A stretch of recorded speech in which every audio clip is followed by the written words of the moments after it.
Once a prisoner, now a villain. What if Naruto broke free in My Hero Academia? Hello everyone, welcome to What If Naruto Was Villain in My Hero Academia and Broke Out of Prison movie. Before we start, please go support Dragneel Slayer for writing that awesome fanfic. This is the translated version I made. There will be some mistaken character's gender, but of course Naruto is a male. Tártaro is the maximum security prison that houses Japan's greatest supervillains. Inmates are classified according to their level of danger, with level 0 being the highest level of danger a criminal can be assigned to. All for One is classified as such, being locked in the most isolated cell, far from any criminals. He is thus the second incarcerated in this class and is separated from the rest. Prisoner 009. A level 0 national criminal imprisoned in Tártaro. Locked in a windowless, lightless cell, cut off from all human contact for 10 long years, kept completely chained. The heroes have lost. The villains have won. Tártaro is attacked and hundreds of criminals roam the land. Ah. It's good to stretch my legs. Time for some ramen. All of society is about to change. The end of the war against a league of villains is about to bring the curtain down and end the show. But the heroes have to choose. Survive or be devoured. Chapter 1. Raising his arm, he looked at the bright light from the spotlights entering his precious cell. How many years had he spent in that place? Why was he now free? With blonde locks a dark and dirty color, the prisoner took a step that brought him closer to freedom. Standing there, he looked at all the other prisoners in that place. His eyes showed nothing when he saw one of the guards lying on the floor, in his own blood, his eyes completely white. The man would never see his family again. It was an incorrigible fact. The prisoner took a second step. He stood on the rubble, watching the hundreds of Tártaro's prisoners slowly escape, like lambs following their preacher. He found it completely amusing. He ran his tongue over his lips and felt them chap despite the rain. He could smell it, feel it, and see it, though everything was too bright for him. For the past few years, he had been locked in the maximum security cell of that high-security prison, where he had been for as long as he could remember. Tártaro was the maximum security prison located in Japan. Being one of the most important locations in the country, Tártaro was built so that no one could enter. Thick walls, guards stationed at each perimeter, state-of-the-art weapons capable of rendering any attacker useless, traps that could be activated with the touch of a button. Tártaro was not a place for people to play. If the defenses didn't stop attackers, the intrinsic corridors would. Built like a prison with levels below sea level, the Tártaro maximum security prison was meant to be a labyrinth to hold attackers and inmates who tried to escape. Or at least that was the principle of the prison. The man looked at Tártaro with two blue orbs slightly covered by thick yellow strands. That blonde shade, once golden, now appeared dark, dirty, and tangled when it should have been messy and somewhat neat, like a lion's mane. Hygiene inside that place was completely lacking. Yes. Yes. Follow me to freedom. Hero society has fallen. All of this is for the rise of the people hidden in darkness. Your eyes will see what society has in store for you. Will you embrace the future I prepare for you? Or will you cast it aside, burdened by a rotten society? The man felt his ears twitch at that voice.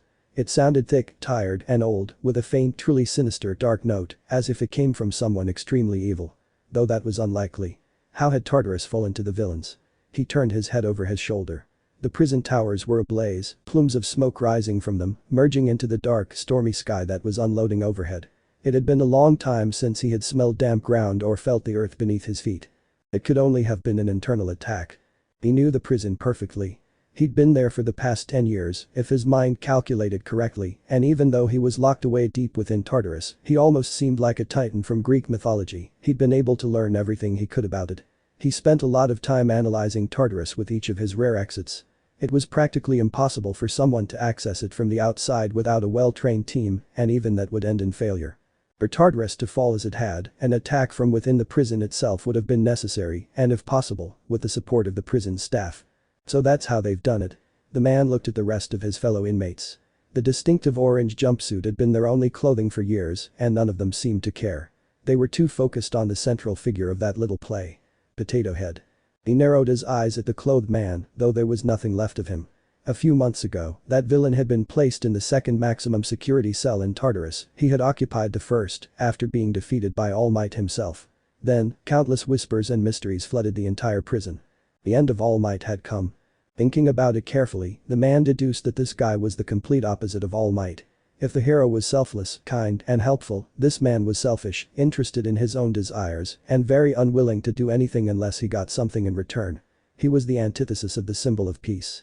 The symbol of darkness, the pillar of organized crime around the world. Although in the eyes of someone like him, how did that man obtain such power? What quirk had elevated him to being the opposite of All Might himself? It was all just a story straight out of some old comic book. But if the symbol that sustained a society filled with heroes fell, then all the evil that pillar had contained would come flooding out, like water breaking through the wall of a dam. All Might has fallen. The man looked at his hand.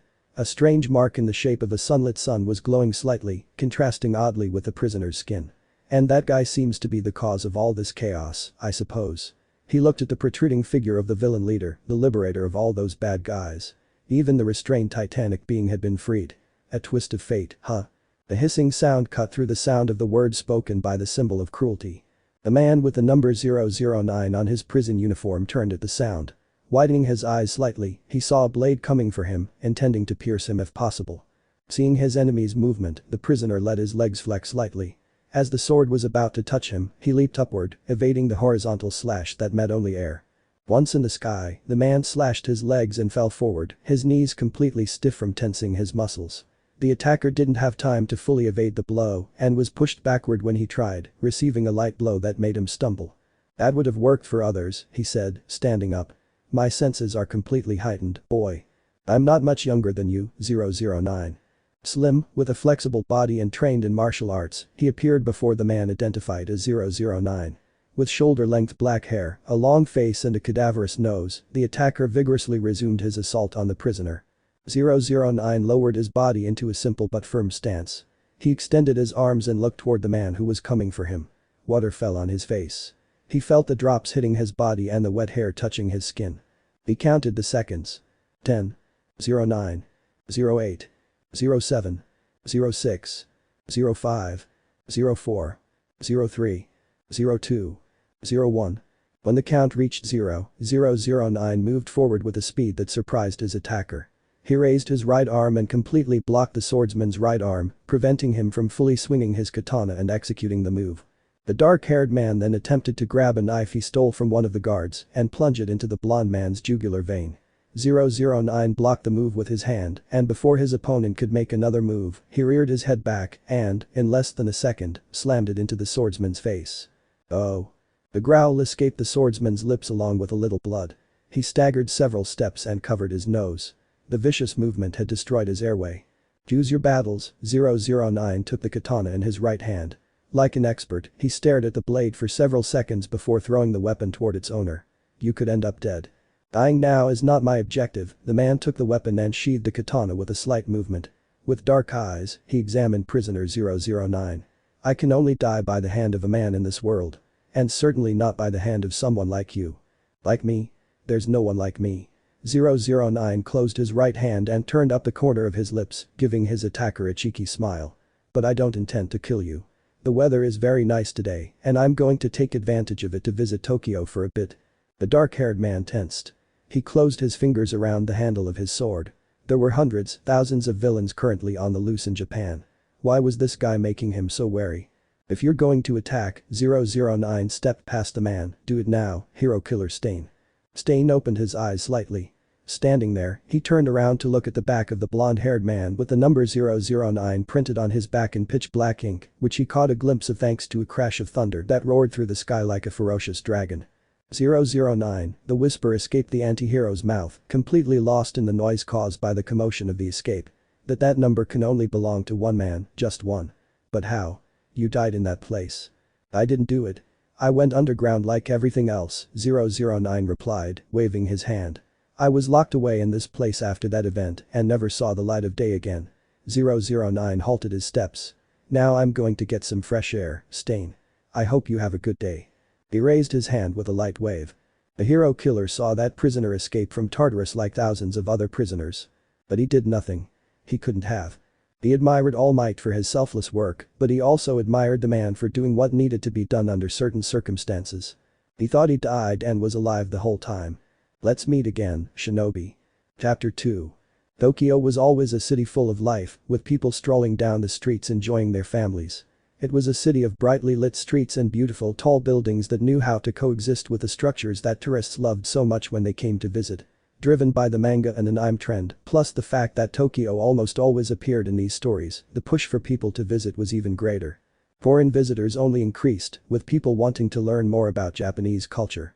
However, Tokyo was now a shadow of what it had been not so long ago. Almost half a year ago, Tokyo continued with its normal operations until the dreaded confrontation between heroes and villains that shook not only Japan, but the entire world. With the withdrawal of the League and the Liberation Front, the chaos only increased much more instead of decreasing, as one would expect from a similar situation, and, soon after, Tartarus was attacked and its prisoners were completely liberated by the villain forces led by the dreaded All for One, who in turn, along with Dabi, left a bitter taste in the civilians' mouths, completely undermining people's trust in the heroes of that society. Creating a schism between the people and their cult figures that led to the partial independence of the people from that system that had let them down, something that ended up causing more chaos than peace and saturated the country's government. Heroes retired. Police officers quit.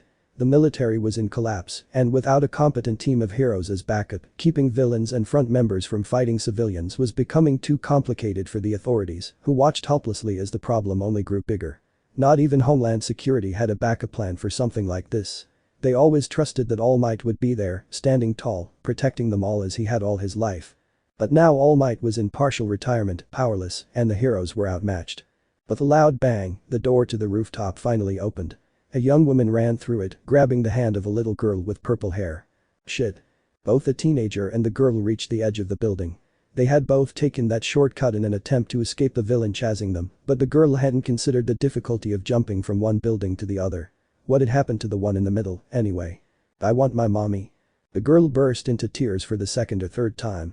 The teenager lightly bit her lower lip and, like any teenager in a pressured situation with a cool head, squatted down in front of the girl and brushed a few strands of hair away from her face, also trying to wipe away the tears running down her round face with her thumb.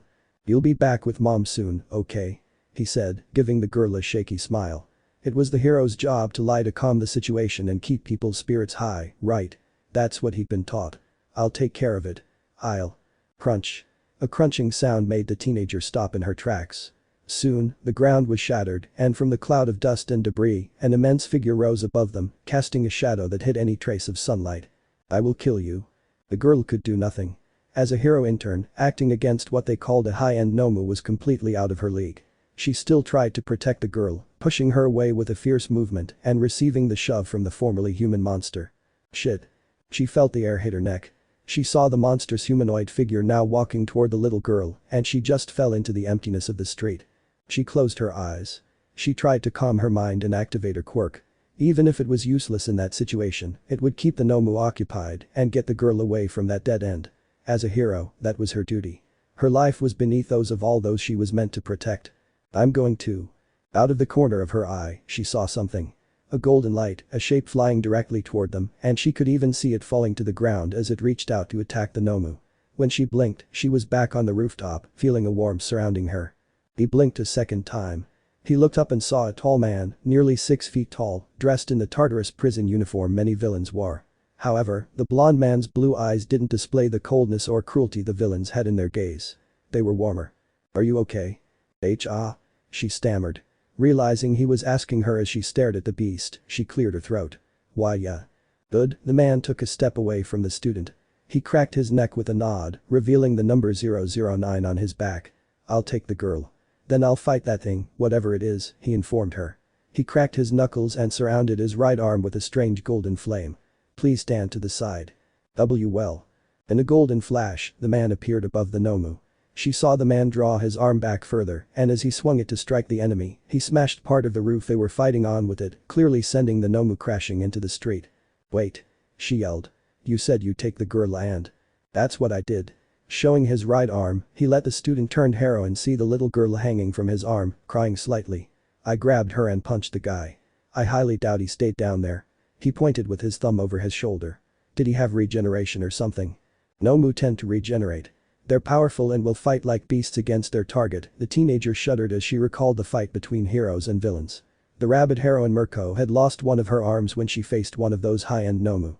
"I doubt you can fight him alone." "Alone?" The man blinked. A moment later, he flashed a mocking smile. "I'm never alone, kid. I always carry this nuisance around with me." The man reacted quickly. He grabbed both girls in his arms and leaped out of the way of the high-end Nomu that appeared below, traversing all the floors with a super jump that reminded him of All Might. Using his heels, he came to a complete stop and when he saw the Nomu coming for him, he fired a kick straight at the monster's sternum. The three of them heard bones crunch and shortly after, the Nomu was thrown backward, though he managed to stop himself using his hands. He flexed his legs. He left the two girls standing on the ground and, watching the high-end Nomu's movement, 009 reacted as he had with Stain. He blocked its right arm using his own left arm and then did the same with the opponent's, this time using his right leg while retracting his arm towards himself. Fuck off. Shoot. The whistling sound accompanied the direct blow. Without further ado, Nomu took the blow from 009's fist, completely surrounded by that golden fire, and was thrown several meters backward. But that didn't end there. 009 disappeared from the Nomu's sight. Forehand punch. Another one from the left. A hook after a blow to the knee and another to the ribs. The prisoner reappeared in front of the Nomu with both arms right in front of him, placing his palms right in front of the face of the biologically enhanced being. Ha! A thunderous wave of energy swept the Nomu away, sending it flying out of the building, leaving behind a trail of smoke and debris, with a furrow at least 10 meters wide. Hey! Can you let me sleep? Why the hell are you making such a fuss, little boy? 009 didn't respond to that annoying voice in his head. He brushed the dust off his orange uniform and spun around to face the two girls. Careful. He opened his eyes. Letting his senses occupy every fiber of his body, 009 reacted in time to cover himself from the Nomu's hammer blow, which only showed how the right side of his body had been completely torn off. 009 felt his arms shake and his back grunt as he slammed into the top floor of that enormous building. He coughed slightly and began to get up, pushing aside debris that was on top of him. You're rusty, Naruto. You better leave this to me. Naruto grunted as his only response. Once again, his right arm was surrounded by the golden flame. No. I'll take it. Nomu leaped straight toward his enemy. Naruto watched as his enemy fell toward him, his flesh, bones, and skin beginning to regenerate, completely covering the area he'd shattered with his previous move. You're going to need more firepower. Did I ask for your opinion? No, but as a good Samaritan, I give it to you. Naruto jumped out of Nomu's way. The villain reappeared right in front of the prisoner and shot his arm toward his enemy's chest. The blonde moved his own limb and blocked the beast's fist. I'll kill you. The voice came out muffled, as if it were slowly changing. I'll kill you. He's going to be insistent. He planted both feet firmly on the ground and crossed his arms in front of him. Blue eyes flickered in a variety of shades of blue, from lightest to darkest. Rakugan weapon of 6 kings. Naruto opened his palm slightly as the Nomu was less than a meter away from him. Seconds later, a shock wave struck the creature's chest, but it didn't stop. He twisted his hand and took the blonde's face in his claws, slamming him into the ground in a swift movement. Your martial arts won't do. It's better to tear him apart molecularly. He spat out blood as Nomu kicked him with both feet, burying him deeper into the crater formed by the bioweapon's first swing. When Nomu leaped again, Naruto evaded the move with a two-handed flip, skidding lightly across the ground. He wiped the blood from his chin. I will kill you. The guy is annoying. Naruto. He raised his face. His eyes went from sapphire blue to ruby red in milliseconds. Good. Let's rein it in a bit, shall we? Nomu brought his arm down in a devastating blow, however, he only touched air, creating a gash in the pavement after the movement. I'm here. Nomu turned at the voice. Scrape. The villain found himself facing a sphere of blue energy. Unable to respond, Nomu was completely enveloped in a dome of blue energy and soon completely submerged while Naruto held his right arm outstretched, holding it with his left hand, using more power than he would usually use for a normal enemy. However, the Nomu had superior regeneration that he had to somehow overcome, much more effectively than his martial arts, and for them, there was his quirk. If that's not enough, you can always. Oh, shut up, Kurama. The man with dirty gold hair replied. He reaffirmed his position and summoned a second sphere. Dual Rasengan. And the second sphere collided with the dome of the first. The dome increased in size for several seconds and then simply vanished, leaving small fragments of dark fabric, probably a shirt or pants, on the ground. Shit. Naruto looked at his hands. With his blue eyes again, he saw how his arms were shaking. He had trained his body to the point of destruction, but Tartarus never allowed the use of quirks. It was obvious, of course, but it had worn him down a little. Now I just had to find information about current events. Chapter 3. Uzumaki Naruto. That was the name of the well-known prisoner 009 of Tartarus, the maximum security prison that the forces of the League and the Front assaulted, freeing a honey of villains that swelled the ranks of Shigaraki Tamura's forces, who got a boost with the release of his master. All for one, the most terrified villain in the world, the complete opposite symbol of All Might himself. It didn't matter much that 009 was Uzumaki Naruto, but it did matter that his alias as a villain was Shinobi, as Stain said goodbye to him. He wasn't really an old man, being around 30, with a face hardened by combat and a horse up to his shoulders, that denoted the little care he could receive inside a prison like Tartarus. A thick beard also covered his chin, completely hiding the lower part of his face from anyone who looked at him, and being called by Tamako, the little girl, as Mr. Vagabond with a certain tenderness on her side. But it wasn't as if he cared too much. 10 years in Tartarus erased any trace of naivety from his mind, which was also fueled by Kurama, his annoying internal companion who granted him access to his quirk and raw power, with which he had completely gotten rid of that high-end Nomu, as the girl, Nanao, had said they were called. He soon discovered that they were a type of biological weapon generated for combat and that they used the bodies of real humans as a base, which he had to fight. He only defeated one of them and was forced to practically erase it completely from the world without further ado. It wasn't as if that bothered him. He wasn't a hero, nor was he a villain. He had the good of both sides. He would protect people and he would do it at any cost, even if he had to kill a villain like he had done with the Nomu. Naruto was snapped out of his reverie when they reached their destination. A thick faded wooden door greeted them with no number on it, the peephole glass lightly stained with blood and showing scratches that implied it had recently been used for some other activity. Maybe someone accidentally slammed their face against the door and hit the peephole. "Hey, Naruto," Nanao's voice made him turn around. "What are we doing here? I'm not directly opposed to this, since you saved us. But I must take this girl to Yue's shelter. She'll be much safer there and she'll be able to find her mother." Naruto didn't respond directly. He had been imprisoned in Tartarus for 10 years, give or take a year, and he was ignorant of everything about the world during that time. All he could do was train his body and mind, learning meditation and any martial art he could find. This way, he had greatly developed his physical abilities, reaching the point where he now had several broken bones that had healed poorly. "I need something from someone," he replied, raising his hand to knock on the door. "I hope he hasn't left here." Even if he spent 10 years in prison, in a completely dark room with no visitors, Naruto would always know how to find the person waiting for them behind that door. He would never leave that house under any circumstances, and she was the perfect person to show him the world around him, as well as explain things that Nanao and Tamako hadn't been able to explain. He also had to add that being saddled with a child and an intern wasn't the same as being accompanied by his old friends from the academy, whom he could trust with his back anytime, anywhere. "Is it another guy like you?" Nanao asked, crossing her arms under her perky chest, her gaze slightly obscured by her hair. "I'm not willing to."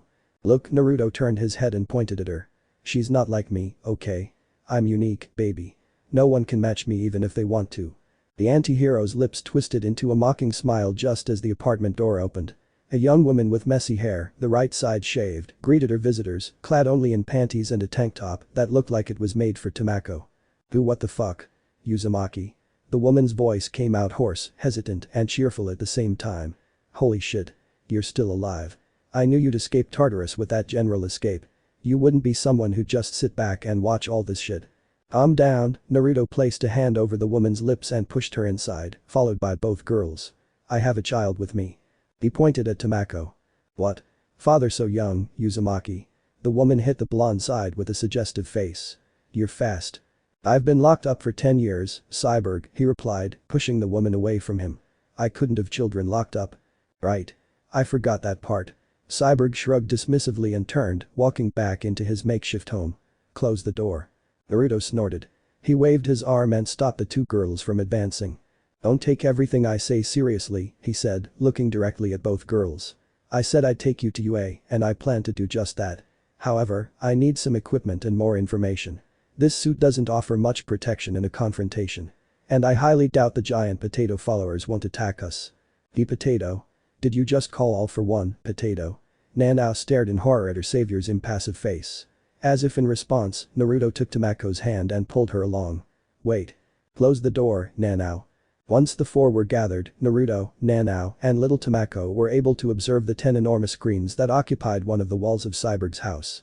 On them, the city of Tokyo was displayed in real time, or at least its 10 most important points, according to Cyborg herself, who had taken her place in her enormous black chair with its immense backrest and had returned to her packet of Chinese noodles, bringing a bit of the food to her mouth.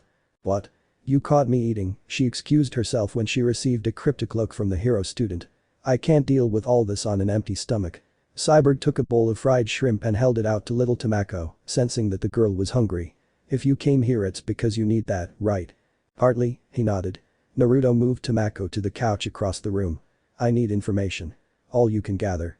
Cyborg stopped what he was doing and, like a movie villain, turned the enormous chair around to face his old friend. Naruto stared back, watching his companion's bottom bulge. With her right leg tucked under her buttocks, her left leg dangled off the edge of the seat. That's all. Information. I was hoping for some action after all this time being inactive, she said, pouting in annoyance at finding out she wouldn't be an active part of that group. After 10 years, and this is how you thank me? You want to fight every villain on the loose. All the madmen who have risen up to protect their homes without any training. Naruto looked at Cyborg's slightly sharp face. His old friend hadn't changed much. Her body, once lacking curves, now showed ridges that made her look much more feminine. Her once fair skin was now a toasty tan. You're insane. Cyborg twisted his thin lips into a cheeky grin. I learned it from the best. Nanao watched the two adults, not understanding much of their conversation. From what she gathered, Naruto had known Cyborg for a long time, before he was imprisoned in Tartarus, and it seemed they had worked together on some missions. Would Cyborg be another villain? Cyborg cut Nanao's train of thought short with a slap. You've come to the right place, Uzumaki. Information is just what I have plenty of. Inventiveness too, you know, she said, alluding to herself as she pointed to her head. Naruto shrugged at his friend's words. I know that perfectly well, he replied casually, making Cyborg snort. Yeah. It was a bad idea not to trust you at the time. Are you still holding that against me? That's why you were locked up. Naruto frowned.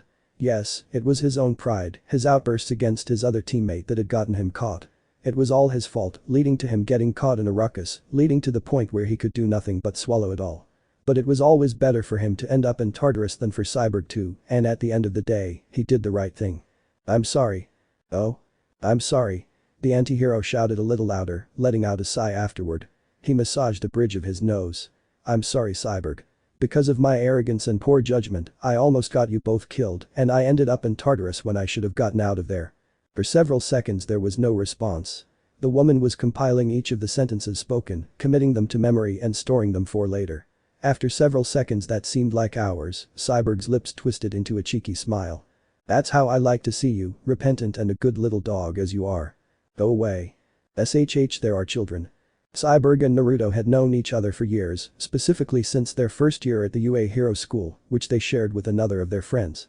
The two were inseparable, forming a strong trio with their friend, who was no longer with them for reasons obvious to both of them. While her friend followed the path of the hero, they let themselves be carried away by the sweet path of the anti-hero, a combination of both sides. Gray was always the color of the world, and it suited both of them. I'll give you two a room. Cyborg stood up and looked at Tamako and Nanao. With his slightly indigo eyes, he watched the youngest yawn. Time to sleep. Too many emotions for one day. Naruto waited patiently in the room as the three girls left. He put his hands in the pockets of his tattered prison uniform and looked at the 10 screens with his blue eyes. All of them displayed the same image. Chaos and destruction. The heroes who had previously patrolled the streets were now retired or had left the world of heroes, allowing villains to thrive in that shattered society. How did it all come to this? Was All Might dead? Did he give up fighting completely? Like everyone else in the world, he had known All Might since he was a child and had grown up with a fervent desire to be a hero like his idol, leaving that to more capable hands when he fell into Tartarus and disappeared from the world for about 10 years after that event. Shinobi were completely erased from the annals of history, and Uzumaki Naruto vanished from the world as if he had never existed. He didn't exist. The anti-hero massaged his neck and let out a soft groan. His body felt numb due to the lack of complete mobility. He had been able to train inside his prized suite in Tartarus. But he lacked a good partner to completely de-rust his body. That Noma really got him moving, and he was grateful for it with all his heart. Although he'd soon have too much work to complain about immobility or anything like that. Footsteps made her turn her head. The knock on the wood made him look at the table next to the right armrest of Cyborg's chair. A large briefcase was placed on it, with a spiral symbol on it. I work as a paramilitary contractor. Cyborg walked slowly to her seat, leaving her voice calm. This is the best equipment I can get you to make your shinobi shine once again. He didn't respond. He didn't look at the briefcase and focused his eyes solely on his friend, seeing her drooping brow, her trembling lower lip, and her crystalline eyes. He smiled slightly. You won't be left behind. Naruto walked towards Cyborg with the same slow, steady gait she'd used throughout the house. When he reached his friend, he crouched down. There are two of us, right? Help me get Tamako and Nanao to UA and stop this chaos. I won't be able to enjoy my ramen or the rain in peace like this. Idiot. Just a little. Naruto raised his hand and showed his index finger and thumb somewhat together, referring to how idiotic he was. Cyborg sighed. I'll give you the information first. Chapter 4. He looked, without a trace of surprise, at the sheets of paper stuffed into a dark-covered folder that Cyborg handed him. Therein lay all the information on the events that had occurred over the past year, the ones that had led to the current situation in Japan, and soon the entire world. All for One seemed to be the type with allies abroad, and not the good kind who would lend a hand, but rather the kind who would cause far more chaos in an area fraught with destruction like the country currently was. Naruto flipped the folder, uncovering the first page. Incident at the Unexpected Event Simulation Unit, or better known as the USJ. That incident seemed to be the trigger for all the others. The first appearance of a Nomu with powers comparable to All Might's. The first appearance of Shigaraki Tamura and his partner Kurogiri, presenting the League of Villains. When he read the name, he knew their leader was undoubtedly in his adolescent frame of mind, at least at that moment. Who gave such a simple name to a group of villains? He flipped to the second page. Hosu Incident. It wouldn't have been remarkable to pair it with the League. Not until a Nomus army appeared in the city while some UA students defeated Stain and sent him to prison, giving all the credit to Endeavor. It was understandable from a point of view, of course. What would have happened if some young people were marked as the ones who defeated Stain, a villain who killed professional heroes? Perhaps the first breach would have been created in the Pillars of the Heroes. The third event was linked to the fourth. The assault on UA summer camp and the Camino incident. A group known as the Vanguard Action Squad had been responsible for the assault, attacking the students in force with the goal of capturing one of the teenagers. In the same event, several villains were defeated by the same students, but with the loss of one of the students. Bakugo Katsuki, the villain group's target. After the confrontation at the camp, the heroes and the police led a joint attack on a bar on Camino, creating a confrontation between heroes and villains again, which seemed to be quelled with the appearance of All Might, however, that led to his last act as a hero. Facing All for One with his last strength and being left in a corpse-like state. The city was completely destroyed, but without many serious casualties. Although it wasn't important, the following event caught his attention. Himiko Toga's intrusion into the licensing exams. Apparently, she entered the exam area posing as a girl from Shiketsu, but it was never revealed why. The next event marked the rise of more villain groups. The confrontation with the Yakuza. According to the report, Sir Night-Eye had formed a partnership with the dragon heroine Ryukyu to stop them, with the goal of taking a girl named Eri from Chisaki's clutches. The confrontation was fierce, and with the hero Deku's victory over Overhaul, the Yakuza were completely defeated and the girl was saved. It was worth highlighting Himiko and Twice's involvement as a link to the League, which seemed strange at first until she read about quirk-nullifying bullets, these being the clear target of Shigaraki and his small, increasingly shrinking group. The next event was the symbol of peace marker. The appearance of the first high-end Nomu. Aiming to take on the strongest, the Nomu raided the restaurant where Endeavor and Hawks were resting, forcing the new number 1 to confront it. Eventually, Endeavor defeated the Nomu when he carried it into the sky, using the full power of his quirk to completely burn it so it couldn't regenerate. See? I'm more suited to guys on steroids. He ignored Kurama's voice and continued on to the next event. The confrontation between the League of Villains and the super-powered Liberation Army, led by the well-known Destro, a man who created teams to support the heroes. The confrontation made both groups fight, without knowing the real reason behind it, but ended with the victory of the League of Villains, who swelled their ranks with Destro's group and created the Paranormal Liberation Front, a group that had the support of various heroes. It seems Hawks acted as a spy, Naruto muttered, looking at the lines where they mention listing Hawks as a traitor to pass information to the side led by Endeavor. This is interesting, no doubt. And he moved on to the last known event. The confrontation between heroes and villains, clearly removing the traitor heroes from the equation so that they would not obtain information about Endeavor's plan, who intertwined it to such an extent that he was able to take the doctor creator of the high-end Nomu and launch a joint movement with Best Jeanist to finally stop the most powerful guy in the league after the leader. Gigantomachia. But the villain left an important victim. Kayama Nomuri, better known as Midnight, a teacher and hero loved by her students. So, this boy is All for One's target. Naruto pointed at the photograph of young Midoriya Izuku. Why? Cyborg walked over to her oversized chair, placing 2 cups of black coffee on the table in the process, and sat down calmly. She didn't quite understand the why behind All for One's and his growing army's decisions. However, she could sense the motive behind the decisions of the group of villains. The boy has a power capable of defeating Shigaraki Tamura, current wielder of All for One and All for One himself, she said, drinking a little after her cup of coffee.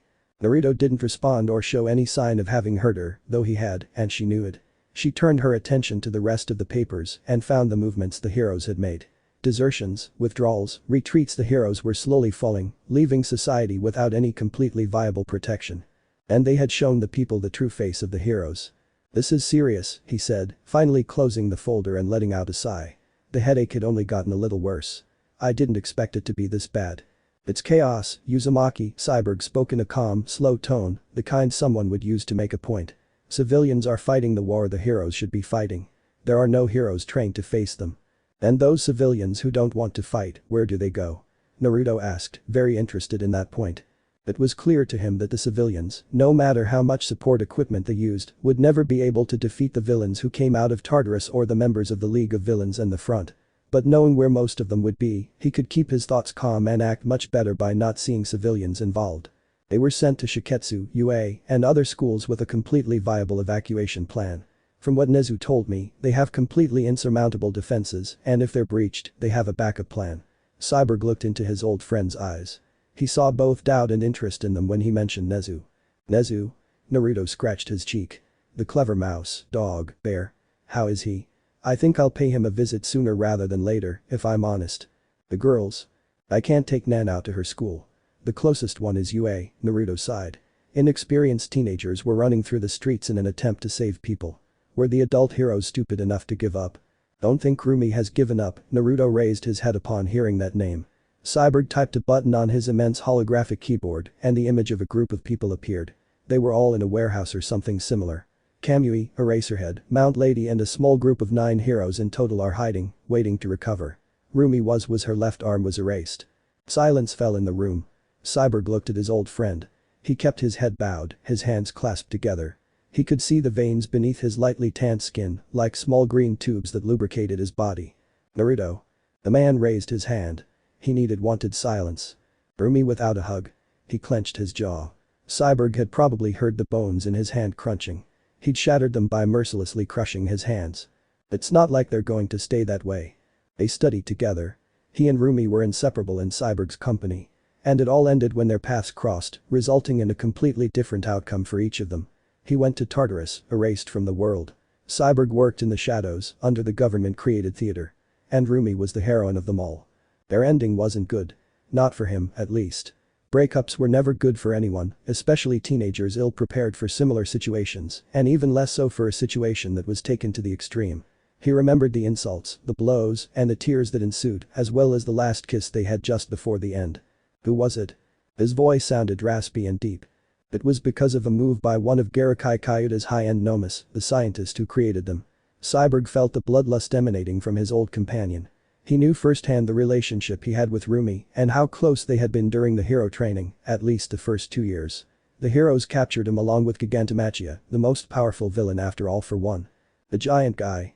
The Titan. Naruto thought back. Yes, that villain was sent to Tartarus moments before the prison was stormed. Coincidence? He didn't believe in coincidences. Someone had sent the giant to the prison because they knew what was going to happen, what All for One would do from the inside. They were being sold out from the top. Someone within the government or Homeland Security had sold information, that was a given. Yes. Why? He escaped with arrest, Naruto said confidently. He perfectly remembered all the villains he saw fleeing Tartaros, and one of them stood out among the rest because of his immense height. I saw him. It was impossible not to see him. Cyborg frowned. If he's free and without All Might, who will stop him? She whispered, finding her heart gripped by fear. Many heroes died from the wrath of that titanic villain, and he leveled an entire city with just his step. If the young men hadn't acted, thousands of civilians would be completely dead by now. If he's joined with All for One. I saw a thick group of his lambs when I escaped from prison. If I'd stayed, maybe I would have heard his whole sermon. But I'm not good at listening to sermons. Maybe Giganto whatever he is was there. I didn't notice. Naruto shrugged. His mind wasn't focused on the villains. He'd rather escape and get to a place away from all his shared house companions. We must notify Endeavor. And what will he do? Naruto pointed at the images on the screens. Cyborg understood with that gesture and without a word. The heroes have fallen. The city is saturated with villains. Do you think anyone will rush to catch a giant, supported by All for One? The chaos is too high in the city now. What are you going to do? Naruto cracked his neck. You know perfectly well what I'll do. I have no choice, the anti-hero said, looking at his friend. Cyborg's face twitched for a few seconds before becoming completely calm. Are you still going to want to help me? The woman took a deep breath. Help her old friend. It was a question with an easy answer for her. She wasn't joking when she complained about being left out of action in the rear. Yes, she stood up from her seat, feeling Naruto's eyes on her. She walked over to the table and picked up the briefcase she'd left behind moments before. But first, grab your gear. If you want to do something crazy, at least Rumi won't kill me if she finds out. Chapter 5. That beautiful city had lost its light, fading into the growing darkness that began to devour it, enveloping everything in its own dark cloud. In a huge office, arms behind its small body, an animal watched the city with sorrow, unable to do anything to change the situation the country was suffering. It was intelligent. With a trait that increased its intelligence, it could boast of it with near-perfect and infallible plans. Plans that could be a temporary solution. It would be like building a paper dam in the face of a tsunami of water. The tsunami would eventually break the dam and sweep away everything in its path. There was an enormous helplessness. His dark eyes could only stare at the dark streets, soaked with water and blood, and filled with the agonizing screams of the people they were supposed to protect, guard with their own lives. Since the attack on Tartarus, heroes had completely vanished from the streets, leaving the police to take charge, the army to take charge. And it was something that hurt him, as it had the former symbol of peace. All for One had won the war. Perhaps the battle was a victory for the heroes, but the main villain won the confrontation when they couldn't catch Shigaraki, when the League generals escaped, and when hundreds of villains inside Tartaros escaped its walls to walk the streets like thousands of other criminals, hundreds of other supervillains who needed to be locked up. But where would they do it? Even if they won, they didn't have a prison equipped to hold the League members and their powers. All the maximum security prisons had been stormed. They had too few troops to fight the League and their allies directly, and they didn't have All Might to guide them through the hurt and upset people screaming for help. Nezu, the headmaster of UA, felt helpless at this moment more than in any other situation. He didn't feel helpless during the USJ incident. He didn't feel helpless during the attack on the camp. He didn't feel helpless after the Camino incident and All Might's withdrawal. He didn't feel helpless in the face of the 8 precepts of death and overhaul, who were behind Little Erie's abilities. None of the situations he'd experienced during his time as headmaster had generated that feeling of helplessness that was squeezing his chest to the point of breaking it apart. And he wasn't a man, if you could even call him that, who had anyone to turn to. Japan's top heroes were either in the hospital or had quit their jobs as heroes, following the crushing defeat they had suffered at the hands of the League and the recent villain escape led by Shigaraki himself, and shortly after All for One himself, the main enemy leaders they had to defeat. All Might had retreated since his final fight with All for One, leaving a void in people's hearts and a wound too deep for Endeavor to heal with time. If the hero hadn't used his strength against the first high-end Nomu, the damage to morale would likely have been greater. To All Might's resignation, Nezu had to add the young Midoriya's current status as a semi-vigilante who had begun to confront villains so as not to burden his companions with the weight he was carrying on his shoulders. His status as successor to be the symbol of peace, and his current status as the wielder of One for All, the power that All for One was pursuing. Another reason for the distrust surrounding the heroes was Enji's long-lost son, Toya, the villain known as Dabi, who should have been dead. The resentment, the story, and all his words had focused the public's attention on Endeavor and his next actions. Nezu knew that the Pillar of Heroes was in a precarious situation, at a time when it could be destroyed with a mere gust of wind. The heroes had lost almost all support from the people they were meant to protect, and the government had cut off the funding it had been directing to the heroes for years. National security was in a mild crisis, and no one seemed willing to take the decisive step to pull the cart forward as a leader. Endeavor will have to take charge of the heroes of the few that remain. How will we stop this without you, Toshinori? All Might was currently following the Ninth Bear, supporting young Midoriya in his constant confrontations with villains and mercenaries in service to All for One, something that slowly wore down the young man. The boy can't keep fighting. He's tired. He needs to take a break, Tashi. Nezu knew how stubborn young Midoriya had become, how reluctant he was at the idea of fighting together, of forcing his classmates to fight in a war that Midoriya himself believed only concerned himself and no one else as the wielder of One for All that he was. Being the target of the League and All for One had created a rift between the other students and Midoriya, something Nezu wanted to bridge as soon as possible. Before he completely collapsed like he was doing. No one wanted to see a student lost, and Nezu was no exception. Ah, young Midoriya. I hope Toshinori really knows what he's doing. This isn't a war to be fought alone. Namuri and other heroes perished in the face of Gigantomachia and the League lieutenants. Nezu silently mourned their deaths when he learned of them, just as he was outraged by the abandonment of others' posts, but he understood their motives. They were in a stalemate, and no one knew the outcome of that bloody war that had claimed the lives of hundreds, thousands. Currently, hero participation was scarce. You could count on the fingers of your hands the number of professional heroes acting selflessly, keeping their neighborhoods and areas safe. Because of this, the students had taken on a much more prominent role in the fieldwork, something Nezu didn't want to emphasize too much. The kids had experienced things that only adult heroes had seen in their professional careers. These guys are strong. But they need a pillar to stand on. We need a platform to grow, something Endeavor knows. If we don't achieve unity, all our efforts could. Aheo, dog, lion, bear, mouse. Nezu shook his head. Then he felt the cold, the raindrops hitting his fur. Crouching, holding the window with his left hand, was Naruto, still wearing his prison uniform, but without his beard, his hair tied back in a low ponytail, his whisker marks outlining his face. Memories flooded the director's mind. Nezu hadn't seen that face for 10 years, since his entry into Tartarus prison and his complete confinement, his isolation from his fellow inmates, being the first, All for One was the second, to be completely restrained. Ah, Naruto-kun. Did you also reach that section of Tartarus? Contrary to what some might have expected, Nezu treated his former student with complete cordiality. I didn't expect you to reach the most protected section. But it was to be expected. All for One was in that section, perhaps in an adjoining cell. Yeah. Those league guys have caused quite a bit of havoc. I'm not complaining about it, though. I can stretch my arms and legs a little. My skin's as white as a ghost, Nezu Dono. The once tanned skin now had a lime-colored hue, so pale that Nezu might have thought he was on the verge of death from poor nutrition. But once someone looked closely, they could see that the prisoner's body was in good condition, better than in many other cases. I see. I should give you some more sun, Nezu pointed to one of the chairs in his office. Do you want some tea? We could close the window that way. It's getting too wet. Naruto leaped into the little headmaster's office. As his feet touched the carpet, the window closed with a clear click and the water stopped pouring in. Wow. This hasn't changed in 10 years. Naruto looked around Nezu's office. Since his arrest and imprisonment, it didn't seem to have changed much. He remembered every detail perfectly, down to the last notch in the wood of the table Nezu used to drink tea. I didn't see the need for it, young Uzumaki. The only thing I changed was the sofa. All because of your last visit. Nezu's eyes became sharp as two daggers. Naruto laughed, embarrassed by the director's statement, and had the decency to show a slight blush. I'm sorry. We got carried away, and what happened, happened. The past is the past, young Uzumaki. 1 or 2 clods. 1 is enough, director. Nezu dropped the lump of tea into the green tea. Naruto took the spoon the small headmaster offered him and began stirring his hot drink, breaking up the lump and sweetening the tea. So, Uzumaki-kun, what exactly brings you to my office? I should show animosity or call the teachers.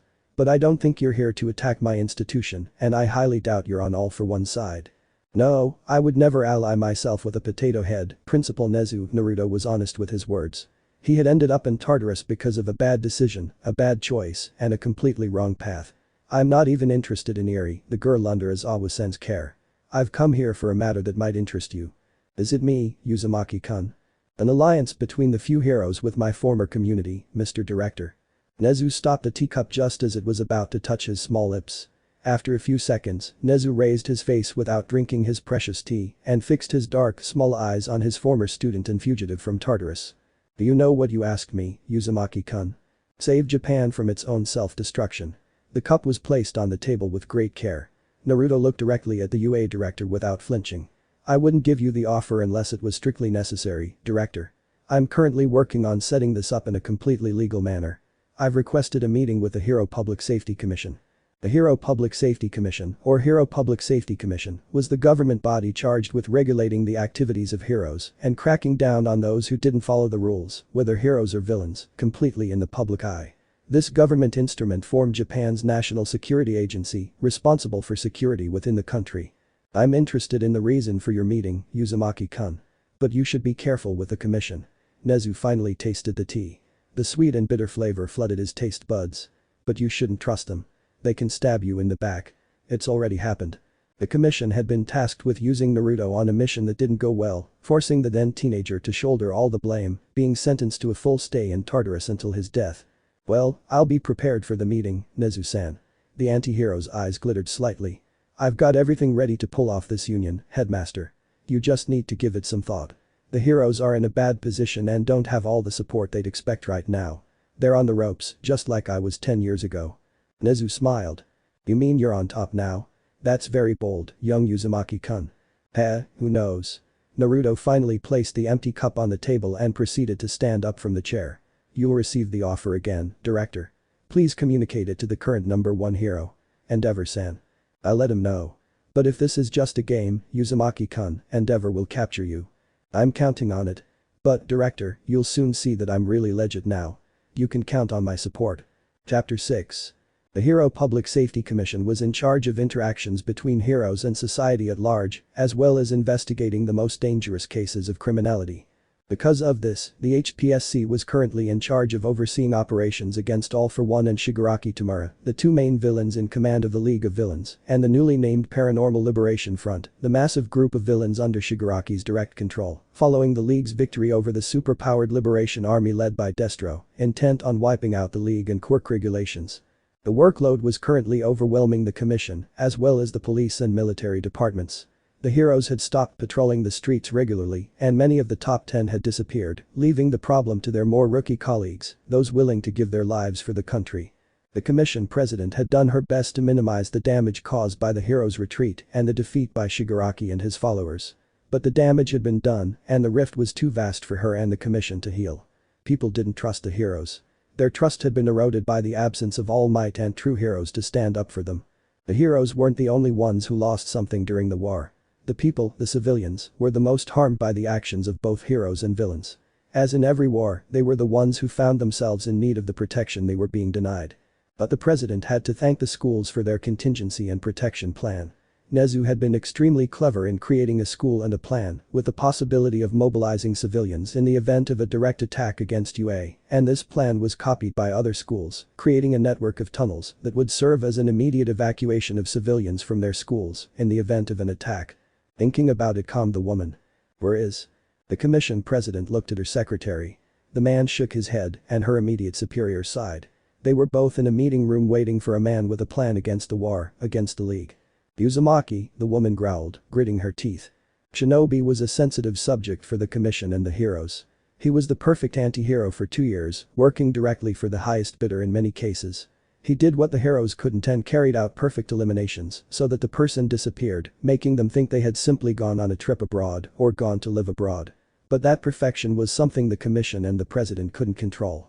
The Hero Public Safety Commission not only handled interactions with or investigations into the most dangerous criminal cases, but also eliminated loose ends that didn't meet their objectives, whether they were heroes or villains. They used their own resources to do so, and for a time, Shinobi was one of the best, alongside Lady Nagant. But it got out of control. I want a containment team ready. Contact Hawks and tell him to come here immediately. The woman looked at her secretary. The man gave a simple nod and left the room. Shinobi. Lady Nagant was lethal at long range. Shinobi, on the other hand, controlled the entire field. Short, medium, and long range with a perfection that could be compared to the edge of a well-sharpened knife, as she didn't let anyone escape when they entered her range. The commission wanted to take advantage of that, to use those abilities to create a much more solid, established society with a perfect vision for heroes. For a time, Shinobi worked in coordination with the commission without complaint, without any problems, and followed the orders of his superiors without question. But it seemed Shinobi's plans weren't to be a pawn in the game. He wanted to be the king of the board, another all for one. I see, old woman, that you still have those wrinkles. You really do look like a damn witch. The woman looked up. There stood a shinobi wearing his anti-hero costume. The handle of a katana was visible over his right shoulder, and his helmet was tucked under his right arm, leaving the man's face fully exposed. Izuma, no, I'll just address you as shinobi. The woman retracted her words. That man didn't deserve to be treated like a person, not in front of her at least. You don't deserve to be treated like a person, boy. Uzumaki is dead. You're just shinobi to me. That's something I expected from you, chairman of the Hero Public Safety Commission. Naruto placed his helmet on the table, but always kept his eyes on the woman sitting at the other end. It's a pleasure to see you again. I'm afraid it's not a mutual feeling. When we received news of the assault on Tartarus, I was desperately hoping you hadn't been released. But I suppose All for One doesn't discriminate between the two, does he? A shame. He could have killed you. You've become too sour, headmistress.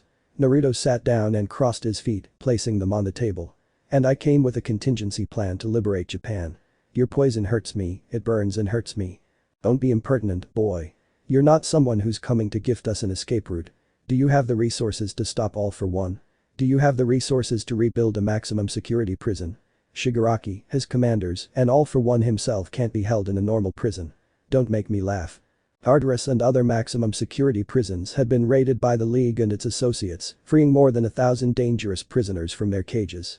This skyrocketed the crime rate, and the victims were now left lying in the streets, unable to be removed and mourned by their families. I have a plan, and I'm fully funded, President Sour. Potato Head and Crazy Hands are no danger to me. TCH. Brat, the commission has already tried to stop the league, collaborating with heroes from other nations. We're completely on our own, using every resource at our disposal. But as you'll see, it's not as simple as it seems. You can't just use a plan and expect it to stop them. If your time in Tartarus has softened your brain, you should get it checked out, Shinobi. Hahaha. How funny you are, Madam Director of the Hero Public Safety Commission. Naruto wiped away a couple of tears that fell down his face due to laughter. This gesture enraged the woman. But I think you're mistaken. I have a plan. I have the funding. I have what it takes to prolong and continue this war, not the commission, not public safety. Let's face it. I'm a criminal, and the commission will never forgive my actions against the security of the country. But it's not you who should forgive me, not even the people of Japan. I never intended to attack or kill you. The door Naruto had previously entered through opened again, revealing the secretary. Behind him stood a 2-meter-tall man, dressed in a suit, muscular, with a scar running down his right cheekbone from some previous confrontation. Madam Director. Communications have been cut off. What does this mean? The headmistress slammed both hands on the table. Her eyes landed directly on Naruto, briefly glancing at the man accompanying her secretary. What? Don't look at me. Director of the Hero Public Safety Commission, the scar-faced man pushed the director's secretary aside. His dark eyes stopped the woman's screams. No contingent is coming to stop or confront Shinobi. A sly smile spread across Naruto's lips. The commission has done a great job these past few years. But knowing everything it has hidden behind the scenes and knowing that it cannot do what it should is a wound that Japan and its people should not have to suffer. Who the hell are you? Oh, I apologize for my impertinent behavior, the man bowed. My name is Kaneda, public face of our beloved Emperor of Japan and direct benefactor to Shinobi, as well as his employer for 27 years. Technically, he's been my boss since I was born. Madam Commission Director. Mr. Uzumaki gave us the necessary information about your work, the Commission's and national security's behavior, as well as a lot of information regarding the country's current government. Harassment of people without a quirk. Is that something the Commission is willing to tolerate? It is not the Commission's job to conduct a study. Who else? The government and the Prime Minister may be in charge of providing the resources, of running the country. But the Commission was created to manage the whole issue of quirks, of powers. That includes schools. Young people today have powers. They should be made aware of them, help them. But I think it would be better to dismiss it, to kick out everyone who works here. Her teeth ground together as the woman moved both jaws, furious at Kaneda's words. The Emperor has no. Forgive me for holding court, ma'am. The Emperor has ruled the country since feudal times. He gave the country democracy. He didn't interfere in the affairs of the rulers, for the people elected them. Now you want me to stand by when the people are suffering, when you are useless and incompetent. Kaneda's tone rose. Don't give me this crap, ma'am. People are dying, and the heroes are completely ineffective. Your work is shit. Naruto's arm stopped Kaneda's pace. Stop it, Kaneda. You could scare the hell out of this witch bastard, the blonde said, casting a sharp gaze directly at the commission's director. Like I told you, director. I have the funding and the assets. This was just a courtesy visit or rather, a way to please myself. Want it? The Hero Public Safety Commission is hereby completely dissolved. Its employees, except for the receptionists, are hereby completely under arrest and in the custody of the police department until their final verdict is issued. Kaneda placed the order on the table in front of the director. You and Homeland Security are to be completely dissolved, all arrested and taken into custody, until we resolve the matters regarding the League of Villains and the escaped criminals. Naruto stood up showing his bright smile. This will be goodbye forever, Madam Director of the Hero Public Safety Commission, Naruto made the peace sign. I believe your time in prison will be most satisfactory for the heroes and the people Lady Nagant murdered under your command. That's hypocritical. You did the same thing, Shinobi. But I don't regret what I did. His blue eyes hardened. It's my job to maintain balance, to maintain peace. I'm an anti-hero, and I work to do what heroes can't. Nagant was an overly empathetic woman, very kind at heart. And the fact that she ended up working for All for One and locked away in Tartarus, it makes my blood boil. The wall was destroyed. Ah. I'm going to get some fresh air. The commission makes me want to kill them all. I'm seeing a little red on my shoes, Naruto muttered, shaking his head. Corrupt heroes and terrorist villains. I'm a shinobi, and I can kill them. But kinda. She just wanted to be a hero who saved everyone. I guess it's time to take the reins. Chapter 7. A statement. A statement from the country's government was about to be broadcast on every television channel in Japan, probably addressing the current issue of villains and escapees from maximum security prisons. It was strange, but even the villains were waiting for this last-minute statement, a statement that no one, not even the heroes, expected. It wasn't just televisions in homes that were showing the podium from which the announcement would be made. Electronic stores, on their unsold televisions, also showed the podium awaiting the Prime Minister, waiting to see his sour, conceited face, which no civilian wanted to see. Heroes abandoned their posts. The police and military were overwhelmed. Civilians were suffering the full consequences of the actions of heroes and villains, of the former's retreat in the face of a situation of utmost need, such as the war they were waging against All For One and his followers. And the symbol of hope was not there to help them. All Might disappeared after the confrontation with his nemesis in the Camino incident, leaving the weight of his status on the shoulders of Endeavor and the main heroes of the top 10, something that didn't have the desired effect for the former symbol of peace. Most of the heroes defected, leaving the rookies and younger ones with a problem that they, as the best heroes in the country, were supposed to solve. It was an unsustainable situation. The attention of everyone in Japan was focused on their home computer screens. A man took the seat on the platform that belonged to the Prime Minister. But that man wasn't the minister or any member of Japan's current government. He wasn't even a well-known hero or a member of the Hero Public Safety Commission, which made the situation even stranger and more enigmatic. This man had messy white hair, as if it had exploded on his head. His face showed slight dark circles under his blue eyes, and he didn't seem focused on what I had to say, as he glanced to the right a couple of times, muttering something after several yawns. Hello. Can you hear me? Yes. Troublesome. The man scratched the back of his neck after checking the audio. Although if I couldn't be heard, I wouldn't be able to get the message across to the citizens of Japan, whether they be civilians, heroes or villains. Blue orbs crystallized, hardening. The man massaged the back of his neck, displaying a tired smile. Really, man? I've been saddled with a speech, and my boss wants me to deliver a message directly to the enemy leader. Are you crazy? The man laughed dryly. But before we continue with the announcement, I'm going to give my introduction. My name is Shin, I'm 30 years old, and my birthday is August 30. I'm single. Oh, so that's not how I should introduce myself. Shin blinked when someone to the left of the podium chided him. Sorry. I've never introduced myself to millions of people. Usually it's 2 or 3. Distrust. Shin generated distrust among the Japanese civilian population, and it was a mockery that the villains laughed at. How could such a man be giving a speech? What was the Prime Minister thinking, giving him access to a platform and having it broadcast to millions of people? If the rest of the nations found out, they would be the laughingstock of the world. I suppose the villains, including All For One, are laughing now, right? The civilians will be suspicious of me, and judging the Prime Minister well, there is no Prime Minister now. That flooded the viewers' minds. Shin scratched the back of his neck again, giving a huge televised yawn. National Security and the Heroes Public Safety Commission were dissolved just 2 hours ago. All employees of both organizations have been arrested or are being sought. Another bombshell, another direct blow to viewers, whether they were at home or waiting to ask questions to the man on the podium doing his journalistic work. The president of the CSPH and the director of national security will be charged with multiple murder and sentenced to time in a new maximum security prison. The rest of the employees of both public agencies will be tried in accordance with their own participation in the acts of these groups. Clearly, the receptionists could be released immediately. In fact, they are already at home. There were no heroes, and now the only protection against the League was completely dismantled. But villains, don't think this is a surrender statement from the Japanese government. The Prime Minister and his cabinet have been dismissed and arrested. Democratic politics will cease until the end of the war, and military rule under the emperor will be imposed. Another important piece of news. The audience remained silent. Ah, yes. I'm a direct employee of the emperor. Sorry for not telling you. Sorry. Shin scratched his neck again. To make up for all the shortcomings, the emperor and his advisors have formed the Fifth, a group that will be tasked with leading this war against the League and safeguarding the safety of civilians. So don't worry. The Fifth. The emperor. The dismissal of the commission and national security.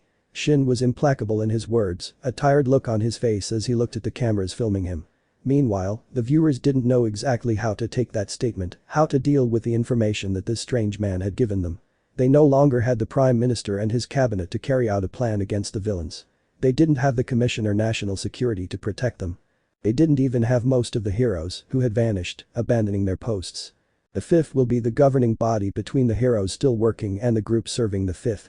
Technically, it will function as the commission, but it will also function as national security. They will be the perfect pillar for heroes and members of the security force to protect the streets of Japan. The lack of heroes was all too clear. Whoever organized the fifth was aware of the country's needs following the dismissal of 2 government bodies and the entire presidential cabinet in a time of crisis. So Shin scratched his neck again. You shouldn't worry too much.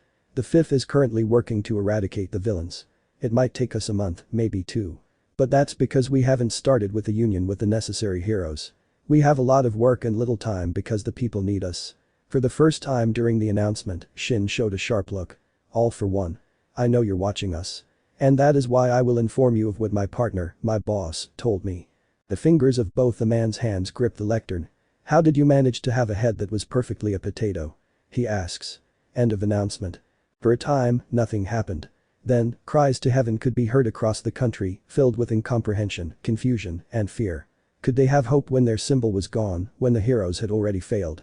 Since the dawn of the new era, the emperor and his family had never intervened in any matter of state, but now, with such a crisis gripping the country, the imperial family was unwilling to allow Japan to completely collapse, to disappear because they couldn't stop or kill a deranged villain. That same villain had watched the conference, the government statement, and displayed a disturbing smile on his disfigured face. Shigaraki needs to recover. All for one leaned his face on his right fist, his teeth showing as he smiled. The fifth, huh? This child's play the heroes have started won't be able to defeat us in this war. The one for all kid is the priority, and the timing is almost perfect. There's no one to protect the people, to mobilize the heroes, and they're completely alone. All for one didn't see that as a threat. Even if someone outside tried to implement a new government, that didn't mean the men were competent. People were self-centered, they wanted what others had, and money moved leaders around. The fifth will be another governmental body we can use at our whim. We can destroy it and show the people that there is no hope in a future as dark as this. Once one for all is in our power, even the world will no longer be bathed in that faint light. Thousands of criminals roamed the streets. People, fed up, fought against them, giving their lives in the absence of heroes. There was no trust, no pillar to generate that peace and hope as All Might once did. Perhaps a visit to the enemy base of operations is in order. Spinner. Contact Dabi and Jeeton. A raid on the Fifth's headquarters will make it clear how weak they are. Ah, yes. This new player doesn't know what we can do. Stall until Machia is in place and wipe the city completely off the face of the earth. All for one wanted to understand the Fifth's capabilities. Who were its members? How strong were they, or how willing were they to stop them? Using Dabi, Jeeton, and Gigantomachia was a risky move, but one that could take on the new leadership of the heroes and end the war once and for all. Without a head, the snake would stop moving. Understood. Recover and attack. All for one was reorganizing everything, taking over all the prisons and freeing hundreds of villains to swell the ranks of his army. I want to see who this new player is. I want to see how his desperation grows and he gives in to the pressure. Chapter 8. The heroes who remained in the government service, along with their agencies, hid from the villains and formed small groups to try to stop the criminals' advance through the streets of every Japanese city, something that was slowly overwhelming them and overworking them to the point of collapse. This was how the government was fighting the villains, without a plan, without effective leadership that would give them an advantage over the enemy. An advantage they desperately needed given the current state of the country. After the confrontation with the Paranormal Liberation Front, many of the heroes who participated in the active fight against the villains were lying injured in hospitals, being treated by doctors awaiting recovery. Others would never set foot in the world of the living again. In one of the hospitals serving the heroes, the main fighters against the League of Villains were Aizawa Shota, the teacher of UA's Class 1A, and Usagi Yamurumi, an independent heroine who usually worked on her own without an agency to support her. The latter was in a serious condition. Her left arm and right leg had disappeared from her body, and she had to be in bed resting until she was completely stable and could receive the prosthetics with which to replace her missing limbs. In the same hospital was the villain known as Lady Nagant, who was defeated by the hero Deku and used by All for One as a living bomb, as the villain caused the woman to completely burst into flames and become bedridden, receiving intensive care at the same time that she was being watched by the heroes and police for her prompt imprisonment. Hawks, Nagant's former partner, was in the hospital after being one of those who suffered the incident caused by his former partner, who was completely engulfed in flames until her skin was completely burned, leaving her in a severe condition. She had been in the ICU for hours.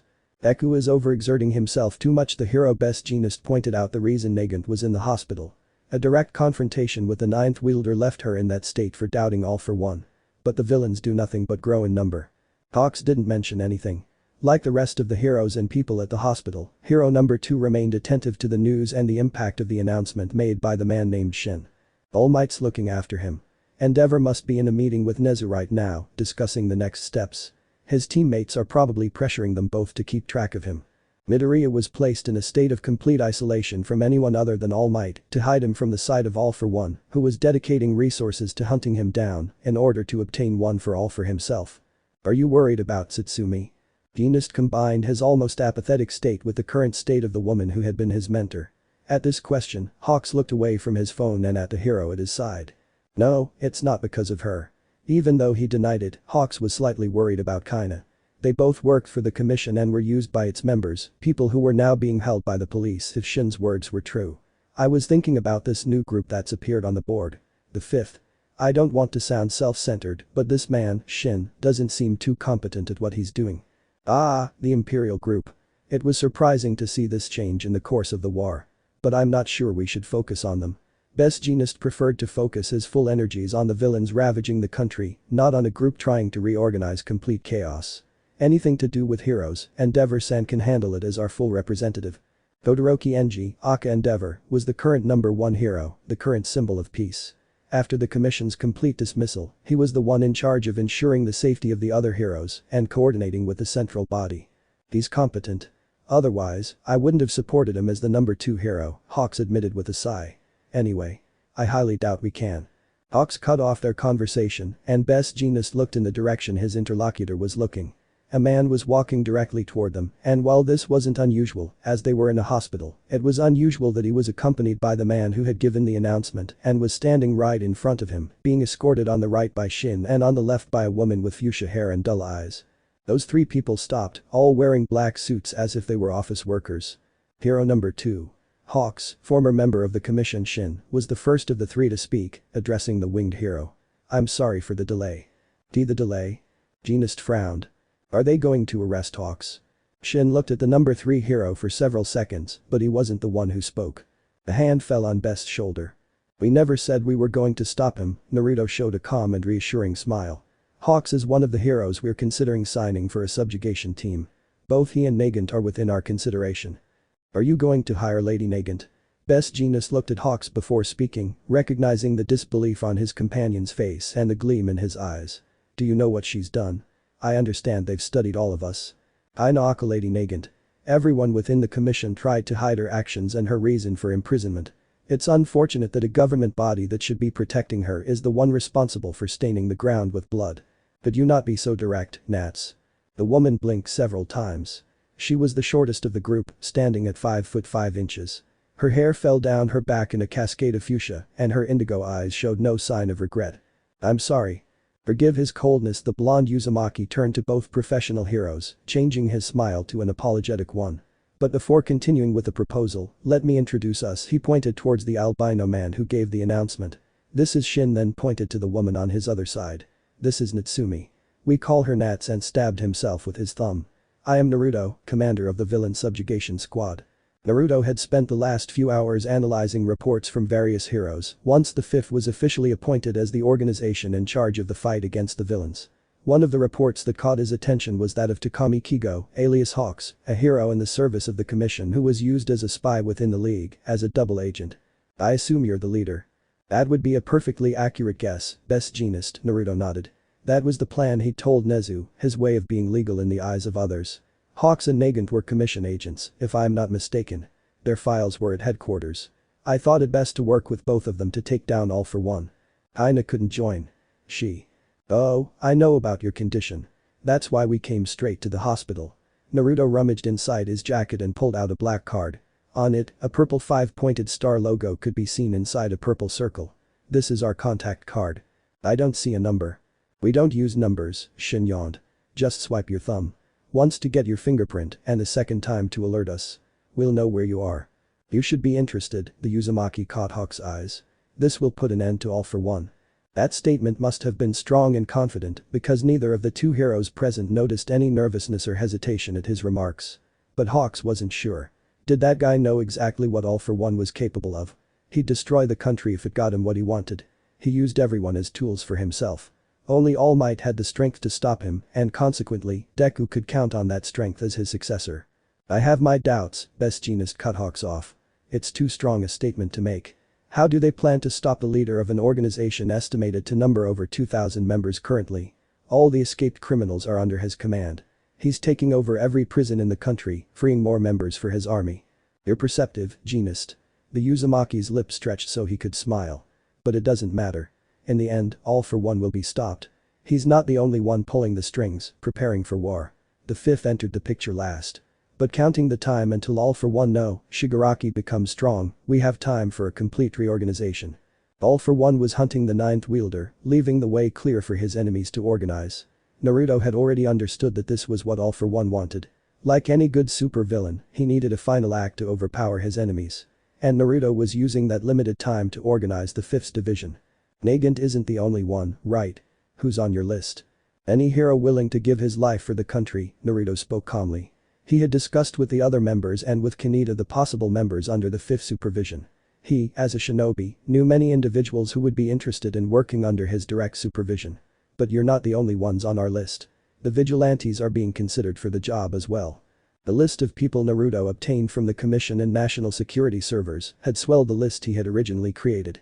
But it would only work if Endeavor was willing to work with them to stop the villains. The point is when she finds out that you've become a shinobi again and when people recognize you, idiot. A shiver ran down the boy's spine. I want to stop All for One, Hawks murmured, his eyes glued to the card. But on one condition. Which one would it be? Seriousness shaped the face of hero number 2. I want the charges dropped from Nagant so she can start out as a real hero. Hawks knew the Kaina wouldn't be able to help them fight the League and the rest of the criminals. He didn't understand the reason for her inclusion and Naruto's interest in her. But as a student of one of the world's greatest heroes, Hawks was willing to return to the fight if it meant freeing his teacher from her suffering. Don't worry about that, Naruto gave a thumbs up and smiled. All charges against Kaina will be dropped even if you don't help us. The truth about the commission and its leaders will be exposed, as well as the assassination attempt on the previous president, the reason why Kaina went to Tartarus. We're not just here to protect civilians, but heroes as well. All the corruption of the previous government and many hero agencies will be exposed, as well as those responsible. Chapter 9. The hospital room always smelled of drugs, disinfectant, and excessive cleanliness. It was the epitome of cleanliness and whiteness itself. There was no decoration beyond a plant brought by a patient, and unless you had a VIP room, you were accompanied by another patient for almost your entire stay, which could be good or bad, leading to more stress or making the stay completely pleasant. The food wasn't exactly the best. Because patients couldn't eat spices, especially those with stomach pains, the food wasn't seasoned and was delivered bland and tasteless. It was a must-eat dish for a speedy recovery, or so the doctors in charge, who were trying to get their patients to behave, always said. After the battle against the Paranormal Liberation Front, the rooms and patients were almost exclusively heroes who survived the confrontation, or some seriously injured villains who were held by the police and the heroes on site. And because of this state of alarm, the doctors were closely monitored by the law. All for One instilled fear in the inhabitants, allowing him to completely manipulate them at will to get what he wanted without opposition from the heroes or the former symbol of peace. This was known by the heroes and, currently, by the 5th, the new body that directed the operations against the League and All Might's nemesis, with the goal of stopping them once and for all, and bringing peace to Japan, so that the present would shine again. In a shared room sat 3 heroes, still working together to stop All for One and his allies. 2 of these heroes occupied the 2 beds in the room, while the third sat next to one of his companions' beds, his face distressed. Many friends died that day, many comrades. The wound in the heroes and civilians was too fresh for them to think of anything else. I fucking hate being in bed. Isagi Amurumi was the heroine who occupied one of the beds, the one closest to the window. A bandage covered the stump on her left arm and another on her right leg. One of the high-range Nomu had managed to injure her to the point of removing her limbs. Could you keep quiet for a bit? On the other bed, near the door, lay Aizawa Shota, with no visible injuries. His condition wasn't as critical as Rumi's, but he had a minor wound on his leg, and his quirk had been damaged. Due to its use in the previous battle, his eyes were in a precarious state. Make me, dog. Rumi. Be quiet, we're in a hospital. The third person in the room was Takeyama Yu, the heroine known as Mount Lady, currently ranked 23rd among Japan's pro heroes.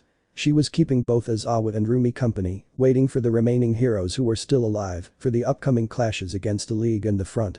Both groups of villains currently outnumbered them, but the heroes possessed brilliant minds that would help them dispatch their enemies. Fuck off. She's stubborn, Aizawa's side at Rumi's screams. They caused severe pain in his eardrums and head. I can't sleep my 20 hours with her screaming. Who's shouting here, lazybones? I'm going to kick that deformed face when I can get up, damn it. As Awa and Taekyama sighed at their comrades' incessant screams. But both heroes understood the reason for her screams.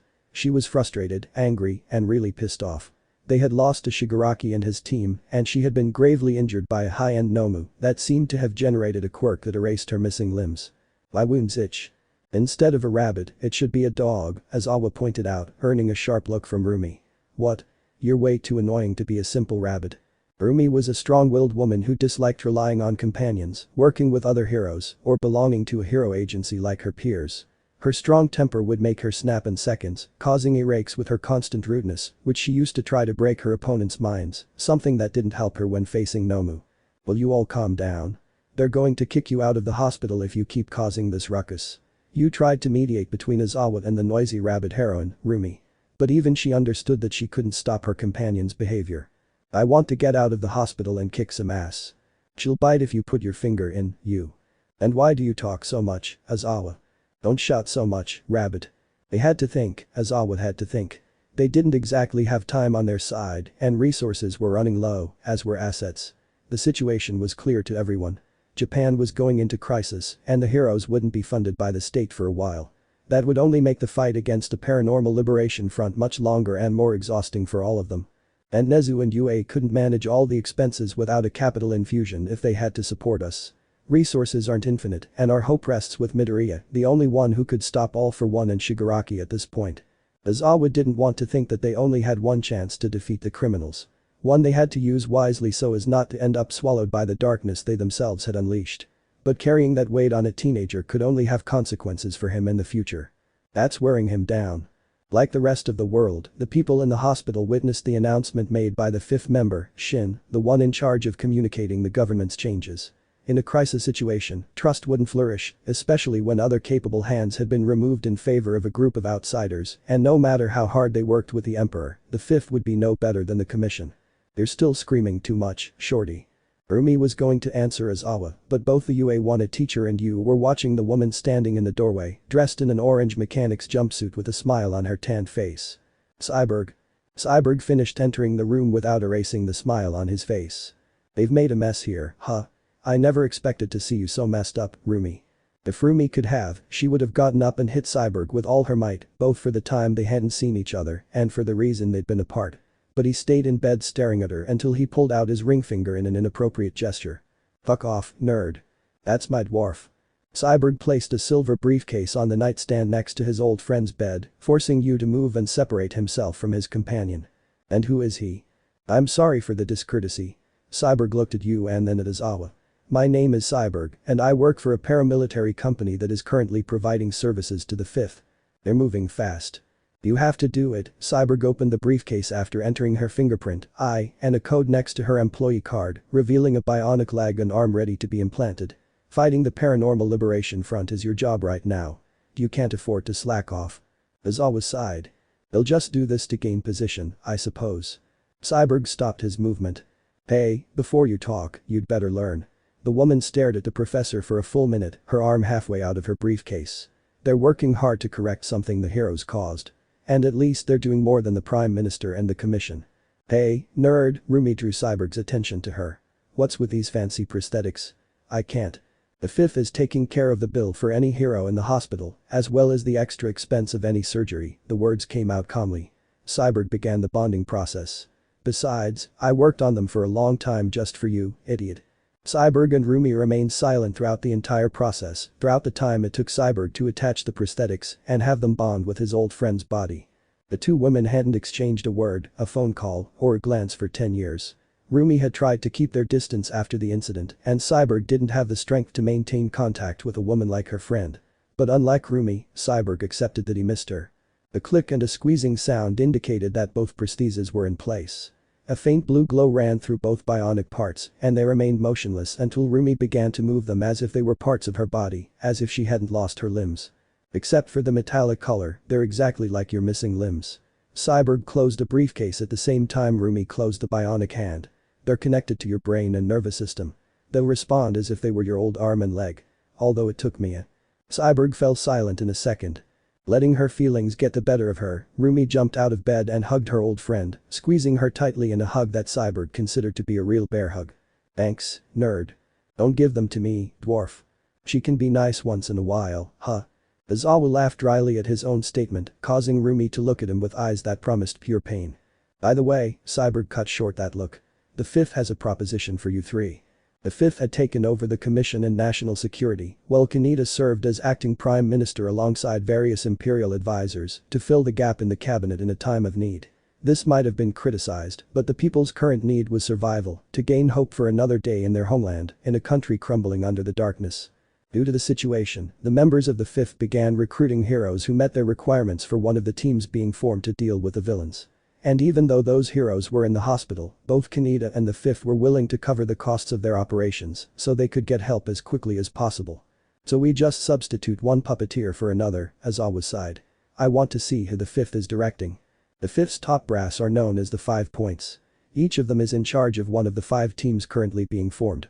All of them report to the acting prime minister and his cabinet.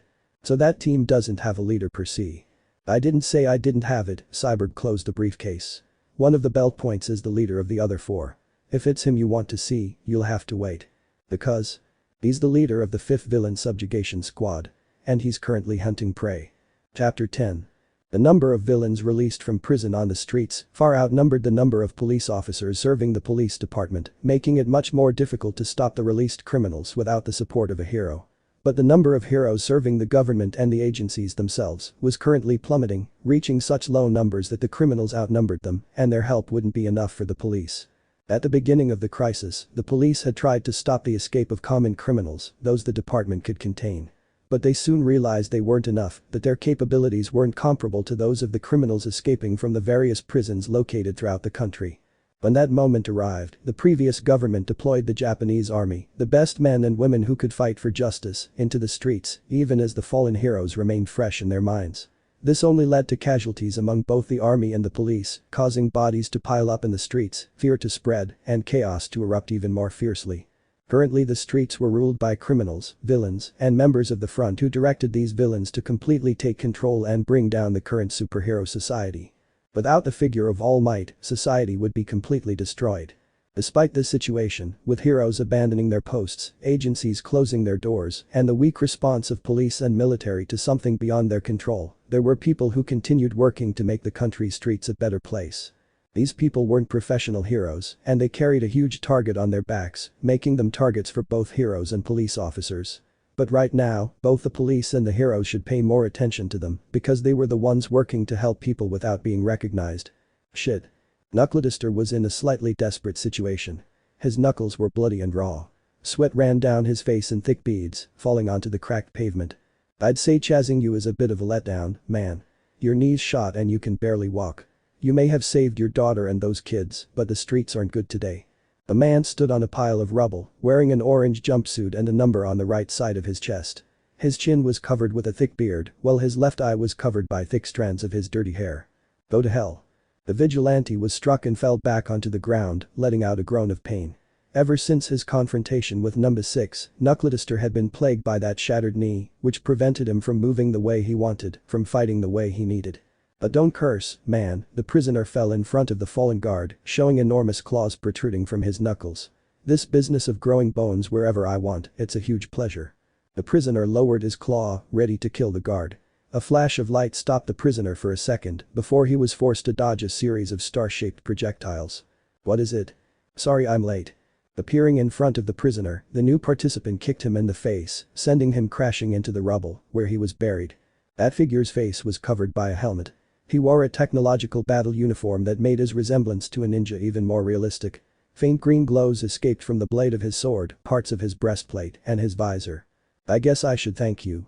Knuckledister was silent for a few seconds before cursing under his breath. "Shinobi." Pressing a button on the right side of his helmet, Shinobi removed it to reveal Naruto's tanned face. Hahaha. Shinobi was a legend among Japan's vigilantes. Each and every one of them knew about the incident and how the anti-hero ended up imprisoned in Tartarus, generating aversion among his own people. Knuckledister and others saw him as Stain, but with far greater ability, tenacity, and determination. "Even you were freed by that lunatic." Naruto crouched down in front of the guard as he spoke. "Hey. What the?" Naruto pressed his hand against the guard's shattered knee, eliciting a curse from him. Seconds later, the injury vanished, allowing Knuckledister to move his limb as normally as if it had never been broken. Now you'll be able to move, the anti-hero stood up.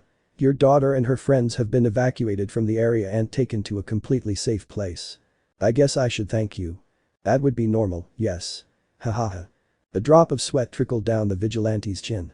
From the stories, Knuckledister had expected to find a bloodthirsty man, willing to kill anyone who stood in his way, exactly what the hero killer, Stain, would do. May I ask what Shinobi is doing in Naruhata? I thought you were a vigilante in Tokyo. Well, a click accompanied the sheathed katana. I'm chasing the lead on the villain factory. The latest developments have occurred in the city. Knuckledister's eyes widened slightly at the mention of the criminal group, surprised that someone like Shinobi was after her at a time like this. That you're chasing hurts me. Ox made an appearance, flying over the area, his attention fixed on the spot where the prisoner had fallen. Ahaha. Sorry. Naruto raised his hand. Sorry for ignoring you. In the presence of the hero number 2, Knuckledister was surprised by the association between a member of the top and an anti-hero like Shinobi, who was stopped by several heroes 10 years ago. Ox descended until he was standing in front of the unconscious criminal and placed a hand over his ear. Can you hear me? We have prisoner 735 of Tartarus completely immobilized. Shinobi knocked him out with a single direct kick and he's keeping Morpheus company. Currently, the 5th had 2 fully formed and growing groups. The Villain Subjugation Squad and the Strategic Division, the group that coordinated the organization from headquarters and away from any direct conflict. I'll send someone after that guy now. Shin's bored voice came from the other end of the communicator. He yawned seconds later. I'm still building this group, but Naruto is really fast at choosing his members. Shin was right in his words.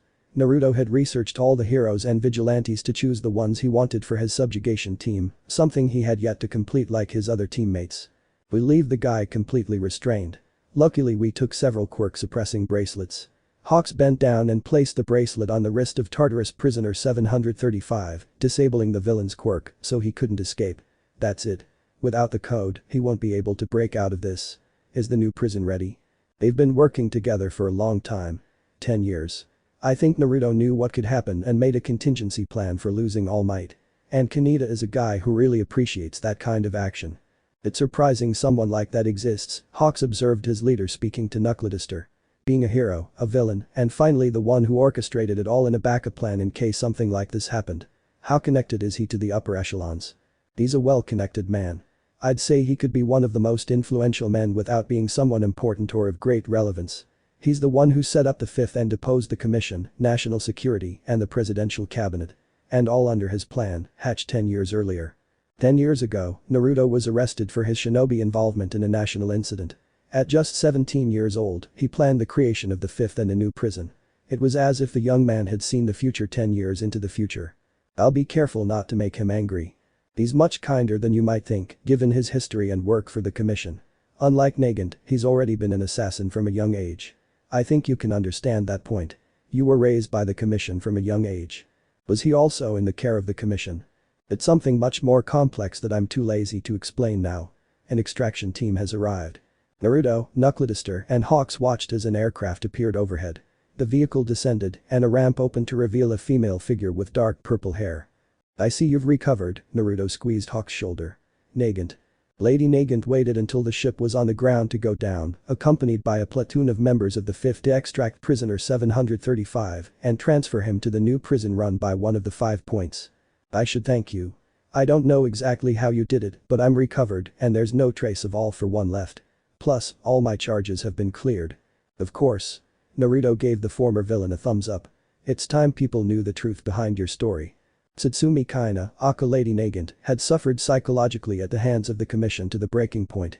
When the former villain fought Deku, she faintly understood that she could have another path, that she had another way. But All for One cut short her future by blowing her up, or so she thought. I know that the work with the 5th is similar to the commission, but… Shinobi, Nagant stopped in front of the anti-hero. Desperate times call for desperate measures. Let's work together to stop All for One and the Paranormal Liberation Front and rebuild a better society of heroes, true heroes. Nagant extended his right hand, which was greeted by the shinobi's hand, and returned the shake. Take it for granted. Chapter 11. The Villain Factory represented a criminal organization without a head completely visible to society or the heroes, a leader they could depose to put an end to the creation of villains. But despite its leader being unknown, the fact that villains appeared with other people's powers implied that the group was led by All for One, or at least subsidized by the shadowy leader of the League of Villains. Since the appearance of the drug known as Trigger, the factory had had much more relevance, especially in the Naruto area, where a group of vigilantes tried to stop the organization of villains, without really achieving it and ending up dissolved over the years, leaving some of its members in rehabilitation and another in the United States, working with a local hero being recognized. The villain subjugation squad had decided to begin by taking down the organization that had exported the drug to various countries. If they brought down the villain factory, the Trigger would be forgotten, giving them a chance to focus solely on the paranormal liberation front. Although dealing with the factory should take months, both Naruto and Hawks had previously worked with the commission as infiltrators, so obtaining the organization's data was a piece of cake for the group and they uncovered its entire hierarchical system.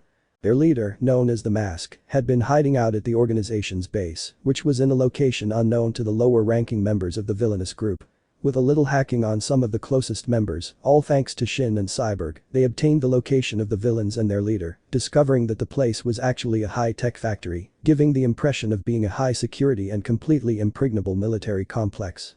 Hawks, Lady Nagant and Shinobi were the current spearhead of the Fifth until they had more members in their ranks.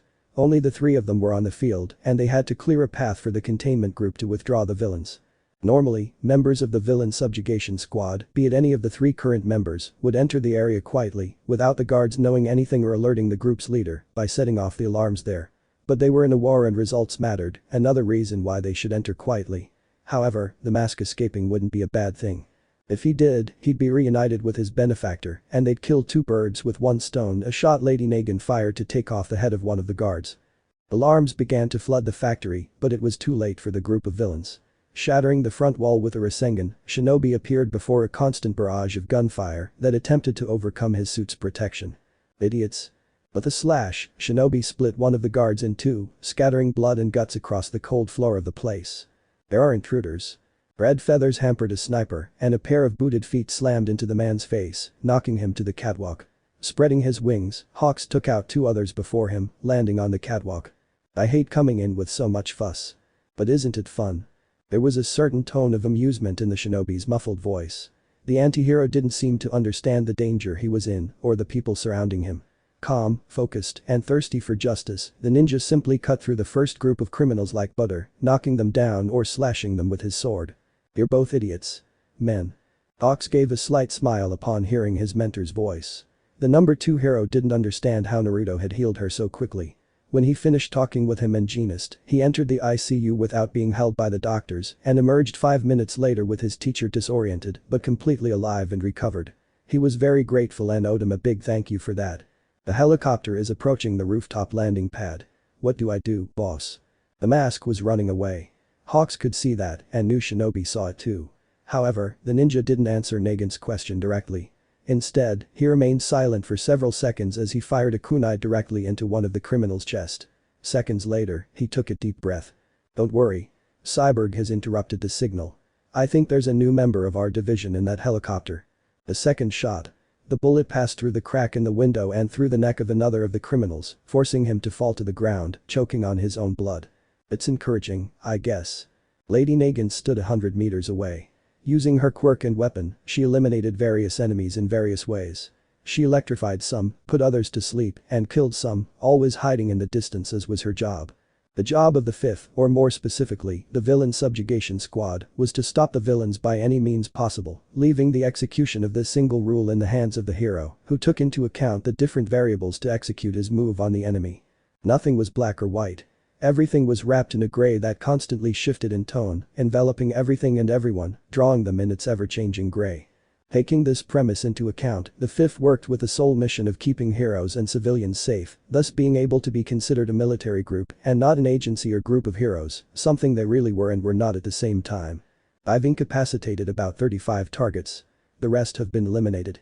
Forming their own judgment, Nagant murdered those unnecessary to the mission's objective, capturing those who might have the information they desired, those who could rebuild the villain factory, something they were fully determined to prevent by finishing off the Mask and his allies, and, if possible, their benefactor. Everything in the underworld is controlled by All for One. Using his wings, Hawks pushed several men who were coming for him off the upper walkway. There's no need to go around in circles. He controls everything. The Yakuza only made an appearance when a foe was publicly defeated.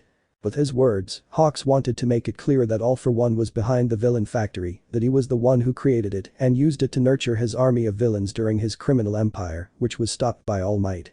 Therefore, it was clear that the benefactor could only be All For One, his main target. If they put an end to the mask and the villain factory, they would put an end to the distribution of trigger and the creation of more villains. Oh. Back off, Hawks. The number 2 hero stopped his run just in time.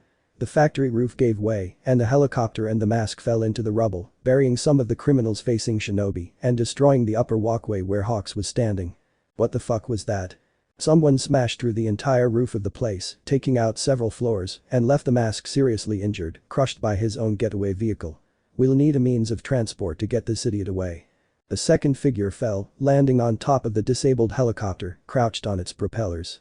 Shinobi and Hawks watched it, remaining calm. When it raised its head, the sun cast a beam of light on it, making it recognizable. This I don't. The figure swiftly punched Shinobi directly in the stomach, sending the anti-hero crashing to the ground. 1 second he was in the helicopter, the next he was pummeling the ninja working for the fifth, overpowering Hawk's reaction. You fool. It was a female scream that filled the room. A scream filled with sadness and anger at the same time. A scream that filled Hawk's ears, causing him to pout. Ugh, geez, pressing the button on his helmet, Shinobi revealed his face as Naruto, blinking at the image of that enraged woman straddling him, her bionic arm about to slam into his face. I love you too, Ryu-chan. At the nickname, Rumi lowered the bionic arm that replaced his flesh and blood one and slammed the metallic fist directly into his old friend's face, teeth clenched, tears streaming down his tan cheeks. Fucking bastard, piece of idiot. I told you. She was going to kick your ass, and I'm not going to regenerate you, brat. You must face the consequences. Good night. The next thing Hawk saw and Nagant heard was a brutal beating orchestrated and directed by the heroine Mirko towards the person who led the fifth villain subjugation squad. Blood splattered the ground and stained the woman's metallic hand. Even a few teeth left the shinobi's mouth, bouncing against the ground. When the beating was over, Mirko stood up completely, showing an angry face with tears at the edge of his eyes, threatening to run down his cheeks again like the last time. Naruto could have stopped her, could have stopped that beating using his own strength. But he didn't, and he let the woman he'd hurt beat him. It was because of him that Mirko didn't associate with other heroes who fostered that resentment toward them. Hey, are you done? No. Mirko bent down and grabbed Naruto's neck tightly with the hand of her bionic arm. Naruto felt the cold metal surrounding his neck. He felt that chill settle in, almost making him sigh, and it was at that moment that the rabbit woman's lips brought him back to reality. Idiot. And with one last blow after the kiss, Mirko sent Naruto into complete unconsciousness, into the arms of Morpheus. Chapter 12. The 5 points of the fifth had decided to meet. The recent moves against the villain factory had been a direct blow to All For One's forces, and everyone was certain the supervillain was upset with them for having thwarted the criminal operation of the Mask, one of the members of the villain's inner circle. But the elimination of the Mask and the villain factory, the drug known as Trigger, had stopped being exported to other countries, and its direct supply to the villain groups that were trying to take control of different areas of Japan, causing terror among its inhabitants. The people hadn't believed in the fifth. They took the change as a joke, as an insult, and saw him as ineffective against the forces of a villain like All For One. Because of that, Naruto, along with the villain subjugation squad, had decided to launch the coup against the villain factory, all to show their willingness and strength, their tools against All For One, and their determination to stop All Might's archenemy. The operation was a resounding success. The group's main leaders were all arrested and taken into custody, with the Mask leading the long line of people the squad arrested with their work. Now 4 of the 5 members of the fifth were gathered in Tokyo, inside the building belonging to the government group, around a round table with glasses of water in front of them, to clear their throats. Shin had placed a cigarette between his lips. He had become the leader of the strategic division and was currently in charge, along with his subordinates, of coordinating all actions against the villains. They were currently monitoring Nagant and Hawks, who were pursuing the last followers of the villain factory, all with the aim of finishing off the villain group. The 5 divisions of the fifth were under the command of one of the 5 prongs. Naruto controlled and led the villain subjugation squad. Shin was directly in charge of the strategic division. Ichiro was in charge of Atlantis Prison, the current maximum security villain prison that replaced the destroyed Tartarus. Natsumi was in charge of the logistics division, handling the movement and control of all the necessary material for operations. And Akame had taken charge of the espionage division, infiltrating some of its men into the ranks of the Paranormal Liberation Front. Shin, the albino, opened his eyes. Where's Naruto? Something about making up for lost time, Shin tapped his thumb on the mouthpiece of his cigarette, causing a bit of ash to fall onto his dark pants. I think he booked a room with the hero and Mirko. That bastard doesn't waste his time. Hahaha. Naruto and Mirko had spent 10 years apart. Shin could see their love for each other, the pain, the separation and the imprisonment of one of them had caused them both. But in a way, Shin knew Naruto had planned it, as if he'd been able to glimpse into the future over a span of 10 years. That's the boss. Atlantis had begun construction the very day Naruto had ended up inside the thick Tartarus walls, a prime example of the man's foresight regarding the potential crises that could befall the country. And unfortunately, he had been right. All for One had remained alive even when All Might had nearly defeated him, killed him in their last confrontation before the encounter on Kamino. Now the villain was leading the liberation front from the shadows, hidden while he recovered from his confinement and took control of Shigaraki. US aircraft have recently entered Japanese airspace. It seems the country's popular star is leading a group of fighter jets. Should we take action against them or should we allow them to pass? Since Naruto isn't in the room, you're representing the boss. The man scratched the back of his neck. I hate it when Naruto leaves. I hate overworking. Who do you say is within the boundaries of Japan, Akame? Star and Stripe. Star and Stripe, whose real name was Kathleen Bate, was known as America's #1 hero and closely resembled All Might in both her attitude and manner, being a clear fan of Japan's #1 hero when he studied in the United States during his teenage years. Has that woman really decided to leave her country? The cigarette fell from his mouth directly onto the wooden table. Not only was Shin surprised, but both Ichiro and Natsumi looked at Akame, waiting for a response from the woman. She sighed. She has decided, on her own, to come to Japan to stop Shigaraki and All for One, as a help to her childhood hero. It is also a show of power from the United States. They believe they can stop the greatest villain in the world with just that woman, when All Might could not defeat him. And Shigaraki with All for One is much more dangerous than All for One himself. With a body enhanced to the upper point of the human scale, and at a young age to use his full power, how does Star and Stripe plan to stop the villain? Shigaraki Tamura had become the #1 figure the Fifth needed to stop. To do so, they were defeating and arresting the villain's allies and subordinates, dismantling his group known as the Liberation Front. Although that was going to be complicated thanks to All for One himself, who had allowed one of the front's lieutenants to lead a massive villain movement to reinforce the ranks of the villain army to the point of becoming a genuine danger to the entire country, hampering the Fifth's operations against villains. Chances of her winning. She could win if she doesn't get too confident. But her chances of a direct victory over Shigaraki are slim. If you want me to be honest, she has a 10% chance if she does everything perfectly during the fight. But she's similar to All Might. She won't see Shigaraki as a target to kill. Therein lay the difference between the heroes and the members of the Fifth. Even though Japan was being ravaged by a war that left its inhabitants in agony, the heroes were unwilling to stain their hands with the blood of criminals, and many of them retreated when they felt defeated by the presence of the villains. The Fifth, on the other hand, was willing to take Shigaraki's life if they couldn't truly subdue him and send him to the underwater prison of Atlantis, where he would spend the rest of his life in chains, tortured to the point of exhaustion by the memory of his victims. It wasn't just Naruto who was willing to kill Shigaraki. Each member of the 5 points was willing to give their own life to take either the villain or All for Ones in the process, all in the hopes of stopping the Paranormal Liberation Front and bringing complete peace to Japan and its people. Are we going to have to save the woman's ass? Show what the Fifth is capable of? Do you mean to show our peculiarities, Ichiro? Shin's dark eyes collided with Ichiro's amber ones. That's exactly what I'm saying. Ichiro was a tall man with a toned body and slicked back orange hair, reminiscent of a movie gangster. Like Shin, the man wore a black suit with a white shirt and matching black tie. His face was sharp, with a scar running down his right cheek in the shape of a cross. You have to know when to act. Akame's red eyes shifted to Ichiro. The woman's red hair was loose in a maroon waterfall that reached the middle of her back. Her face formed a slight heart shape. Ha! And isn't that time now? The only one who's shown his skills is Naruto. He'd be the only one capable of dealing with Shigaraki without giving them all the information about us. You should use your head a little, idiot. TCH. In a war or any conflict, information was a power that played too important a role for either side to ignore. All for One believed he had complete control thanks to his own spies, but at the same time, he had greatly underestimated his enemies. With a well-established spy network spread across the globe, Akame possessed a vast amount of information that the Fifth had used to stop the villain factory, and now to learn everything about Star and Stripe, the strongest woman in the world of heroes, the follower of All Might who had achieved a popularity and status similar to that of her idol. Due to the crucial nature of the war, the moment they were in, Akane was not willing to allow any of her companions to waste an opportunity simply because of their own stubbornness, because of their lack of desire to use information to gain a superior advantage over the enemies, something that Naruto was currently already doing with his own unexpected movements. In any case, Akane placed the teacup she'd poured completely empty on the table. The confrontation between Shigaraki and Star and Stripe will decide the future of the war, one way or another. If we don't intervene, she'll die in the worst case.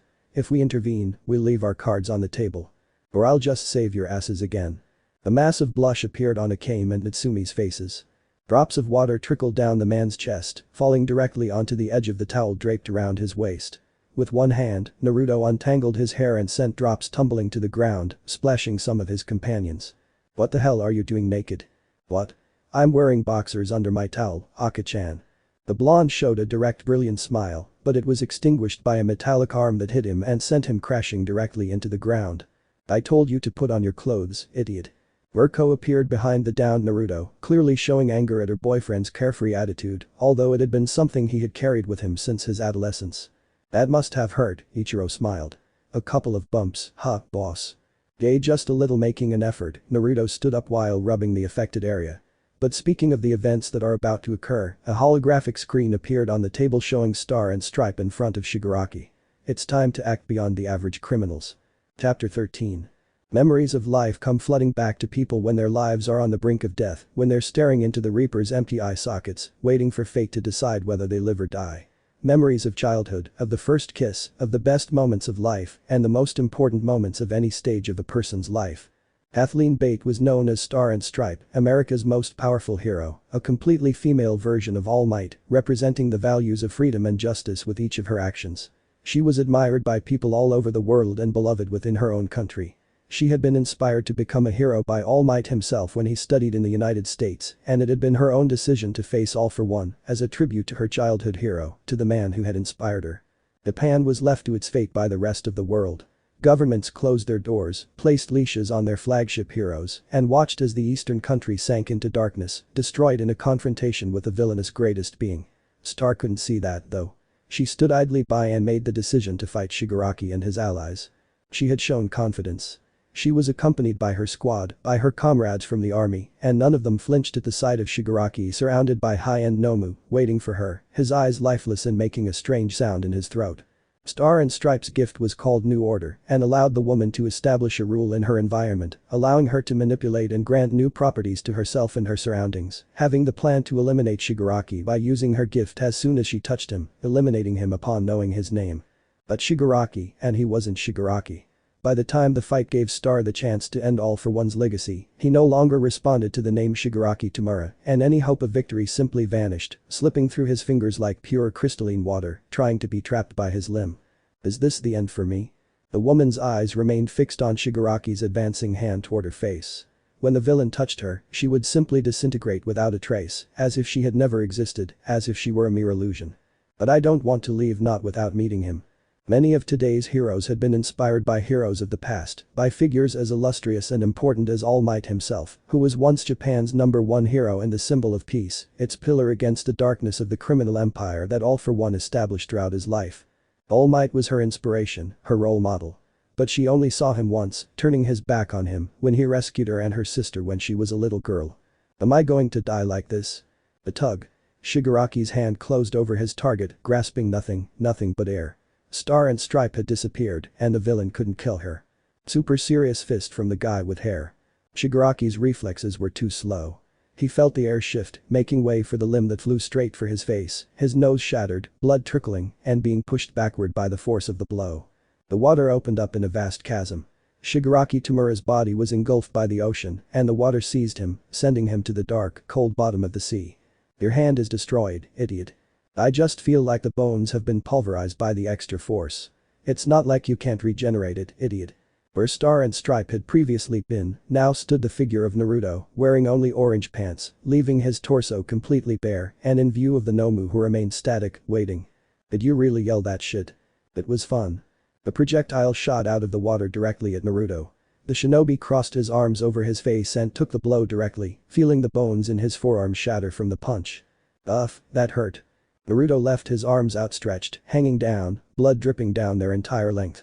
Mockingly, he bared his teeth in a clear, direct smile at Tamura. "Is that all, crazy hands?" Shigaraki gritted his teeth tightly. His eyes, completely white, dull, and dead, fixed themselves on Naruto in a dead, lifeless stare that would have frightened any normal person. A second after receiving this gaze, Shigaraki sent a wave of disintegration directly toward his opponent. Naruto felt his enemy's quirk creeping up the path. It had grown, evolved to the point where it was truly dangerous to anyone who fought the villain. But despite knowing this, Naruto extended his arm and let his right limb be completely disintegrated without a trace. Shigaraki watched in amazement. Inside his pupil, his new vessel, All For One seemed slightly puzzled. But he let his complacency wash over him until he smiled at the audacity of a man who tried to destroy him without the necessary tools. "Shigaraki. Finish him off once and for all. Destroy him so we can take one for all." Stretching his chapped lips into a sinister smile, Shigaraki crouched on the back of the flying Nomu he was using as a mount to stay in the air, fighting his current enemy. All For One was acting like one for all. Generating the consciousness of its former wielder into the new one. And this was what All For One wanted. A vessel where he could be reborn to fulfill all his desires, all his dreams. Blinded and controlled, Shigaraki shot towards Naruto, leaping from the flying Nomu's back. He drew back his right arm and made a fist that connected directly with the shinobi's chin, sending him flying through the sky with his lower jaw completely shattered. The man managed to steady himself with a shaky movement. Blood trickled from his chin into the sea. Drop by drop, the blood fell like a small waterfall. "Are you serious, Naruto? Really?"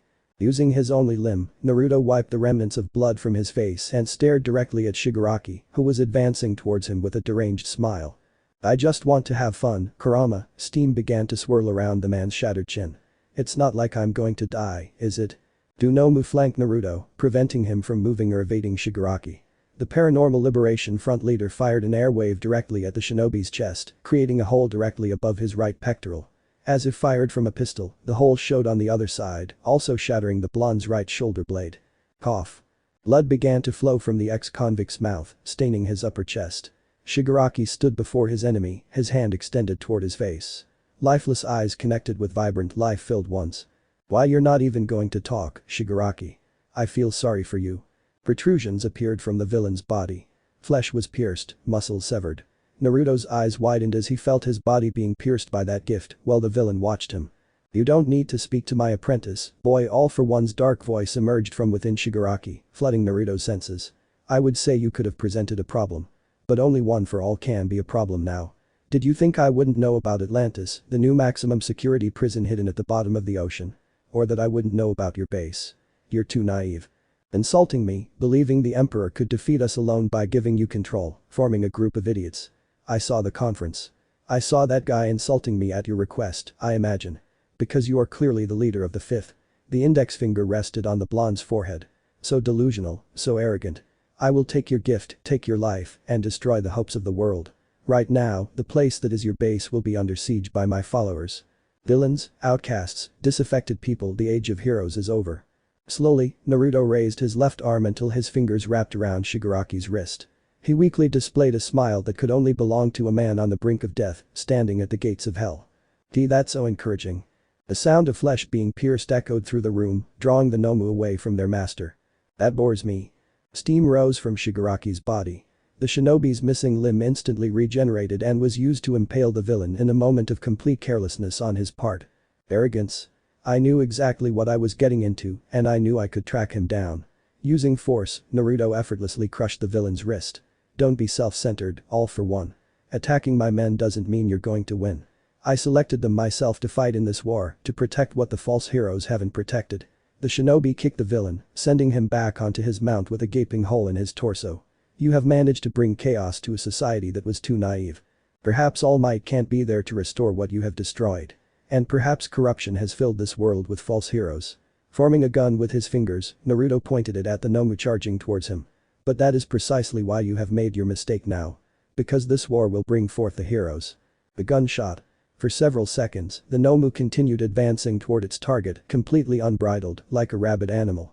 A second later, the biological weapon began to swell like a balloon until it exploded, staining the shinobi's face with blood. "I want you to learn, Shigaraki." All For One, red eyes settled on the villain's fallen figure. "I'm going to leave you alive just for my amusement. You'll be the last to fall." You'll see your captains killed, your army crushed. Within the 5th, none of us are heroes. We're soldiers. And this is a war where people, heroes and villains with gifts, can't do anything. It's a war, not a fight between heroes and villains. And the fact that you know about Atlantis only gives me the satisfaction of knowing the place where all the villains are tortured and killed. Chapter 14. Tártaro, Japan's maximum security prison tasked with keeping villains under control and locked in their cells, had been rendered unusable after the escape organized by the Front and All Four and was discarded by the new presidential cabinet, who opted to use another prison to secure the trapped villains. The maximum security underwater prison Atlantis. Atlantis had begun its construction 10 years ago when Shinobi was arrested and imprisoned in Tártaro, being the prison indicated to lock up the villains that the 5th was defeating, being the point where they transferred the villains who were still in the regular prisons as a measure so that All for One or Shigaraki would not release them and use them as part of their army. All for One knew the exact location of the prison. He had known about it since its construction began, and it had become a key target for him and the Front and a clear target of the villain group's lieutenants and leaders. While All for One and Shigaraki were fighting with the leader of the 5th, All for One himself had launched several villains against the prison at the same time as attacking the 5th's headquarters, thus making 3 moves against his enemy in an attempt to overwhelm and overcome him, believing them to be simple rookies, easy targets. As the front forces passed through Atlantis's thick entrance doors, displaying arrogant smiles, ready to free their comrades, they were greeted by a single man standing there, his shirt sleeves rolled up to his elbows and his orange hair slicked back, his eyes fixed on the enemies. There was no one else. The members of the Liberation Front had expected Atlantis to be filled with soldiers, heroes, and members of the 5th, with whom they would have to fight until they obtained the leader's head. But instead of what they had imagined, there was only a man waiting for them in the middle of the thick hallway, his arms crossed over his torso. "Are you taking us for idiots?" one of the villains shouted, pointing his elongated finger at Ichiro's figure, who kept his face calm, his eyes fixed on the army of villains that were filling the facilities, all of them with some quality that made them look a bit fishy. "There's only one. We can take him." A crocodile-like villain roared, encouraging his companions. Ichiro's stance remained unshaken by the massive number of villains in the front. This had been part of his boss and partner's plans. Naruto had considered the possibility that All for One knew about Atlantis and would attack it with a large contingent of his men to free all the prisoners in the facility. Knowing this in advance led to Ichiro being appointed warden of Atlantis, in charge of security and ensuring the prisoners remained in their cells. "Do you look down on me just because I'm a man?" Slowly, button by button, Ichiro began to remove his suit jacket, revealing the white t-shirt underneath. "Don't underestimate me, villains. Ha! You can't take on an entire army." Each member of the 5 points of the 5th had been carefully selected by Naruto. He had chosen members for their skill, their military training, or their quirk. If they had everything the shinobi needed, Naruto would bring them into the 5th so he could sap the villain's power. And this had been the case with the current members. An army of villains. Ichiro slowly rolled up his sleeves, revealing his tattooed forearms. "I've been in the Japanese Navy, trained in mixed martial arts, and learned 100 ways to kill someone." The man's eyes bore into those of the crocodile-like villain. "I could even overcome your natural defenses with just a screwdriver, you little bastard." The first jab landed square on Ichiro's left side. He raised his forearm and deflected the opponent's arm as he moved forward. As he entered the crocodile-like villain's range, he grabbed the opponent's head and a loud crunch filled the room. Pathetic. The sound of the body hitting the ground was what prompted the villains to attack, to descend on Ichiro like an avalanche on an unwary hiker. But Ichiro was no unwary hiker. His quirk allowed him to fight against a large crowd of people and defeat them in mere seconds, even an entire army. And he was going to use it to protect Atlantis. "Come on." Ichiro passed between the villains and caught one of them in the rear guard off guard. When the villain attempted to attack him, showing off his sniper rifle, it was too late. Ichiro punched the villain in the face and knocked the weapon out of his hands, leaving the man on the ground completely unconscious. Another villain launched himself at Ichiro, but the 5th member had vanished and the sound of a gunshot alerted them all, accompanied by the sound of a third body falling to the ground and a bullet hitting the metal of the walkway above. Protecting the shooter is something that even occurs in role-playing games. They become the primary target of any enemy force, the prey of a wolf ready to take them. He pulled the bolt, dropping a second bullet. "When I was in the Navy, I had to protect our snipers. Experience at sea and on land. Few soldiers have fought on 2 fronts, and I did it with great pleasure. Although in a subtle way." The villains launched themselves behind Ichiro, toward the upper walkway. Ichiro showed what he had been holding in his left hand. A detonator, a remote control. And, without hesitation, he pressed the red button on it. Naive. He dropped the controller. He fired a second round. Seconds later, turrets peppered the villains who had launched themselves at Ichiro, forcing the rest to keep a safe distance when they discovered there was a limit to the range that activated them. What the buck? This guy is a lunatic. Ah. Now they call you a lunatic. Using his left hand, Ichiro pulled a pistol from the back of his waistband. Then that's what I am, idiot. The shot pierced the head of the man who had spoken. With a smirk, Ichiro aimed at another villain. Did you think Atlantis was devoid of personnel or defenses? Did you think I was going to waste my time on this shit, you bastards? A siren began to wail. Red light flooded the halls of Atlantis, and the doors closed, separating the army of villains into two groups. Those in the hallway and those left at the entrance or outside the facility. You're not the only ones with companions fit for water. Aid. Ah. There's a megalodon here. What the buck? The villains in the hallway tried to move, but the sound of guns and laser sights pointing at them stopped them. Did you really have to put on your act, Ichiro? It's not like I can't kill them all, Shin. But Naruto said I should provide some fun for the rest of you. How's everything going at the administration? All for One had made a mistake in launching a joint attack against the Fifth. The Fifth had three major facilities. Atlantis, the underwater maximum security prison that would cripple any attacker until they were completely defeated.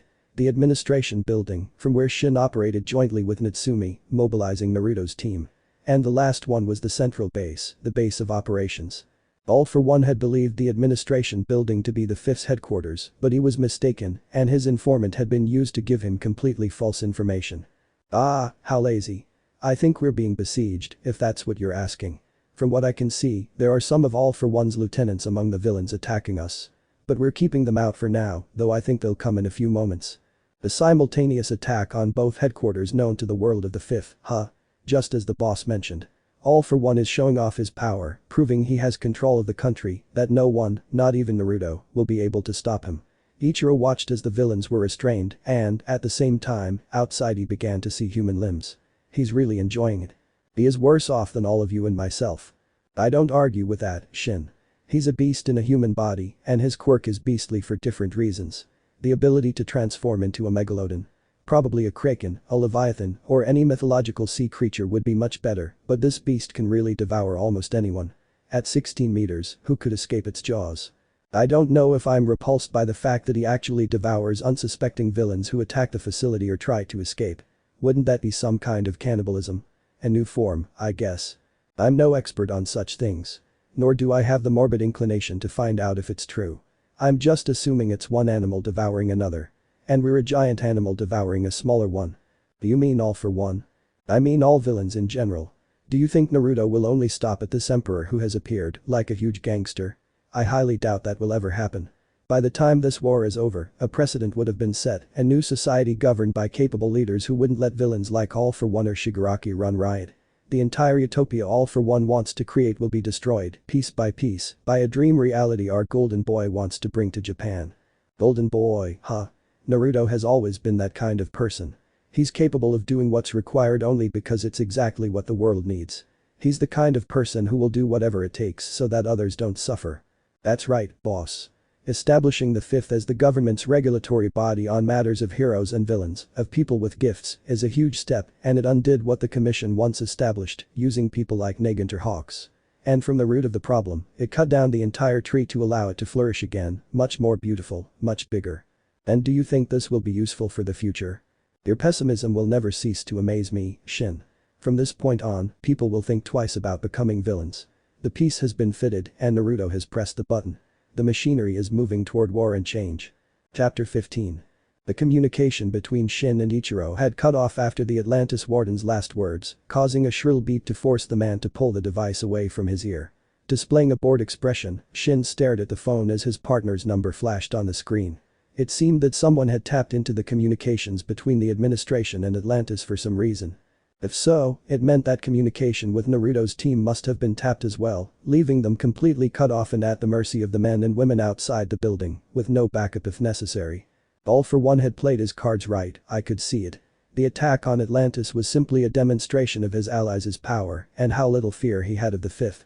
At the same time, a direct attack on the administration building indicated that he had no respect for them, that he was going to get rid of them right then and there.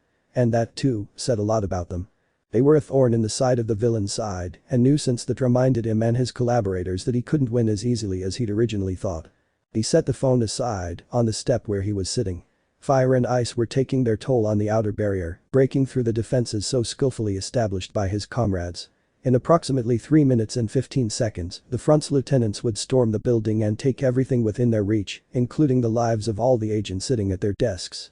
Shin scratched his head, ruffling his already disheveled hair. He exhaled a puff of smoke outside, staring with bored, perhaps sleepy eyes at the image of Dabi, Endeavor's son, with his burned and stapled flesh. He could see his eyes filled with madness and how he was willing to go to any lengths. Unhinged and crazy to a certain understandable degree. Or was he just someone who wanted to be seen? I guess we have to execute plan B. The barriers fell after the last syllable, and glass scattered throughout the hall as the glass panes exploded inwards, allowing a sea of fire to erupt. Taking a deep breath, Shin shifted the fire towards himself, enveloping himself in the villain's blue flames, sparing the receptionists from any harm. Execute code. Orion. Dabi and Jitan stormed into the building, followed by a contingent of villains.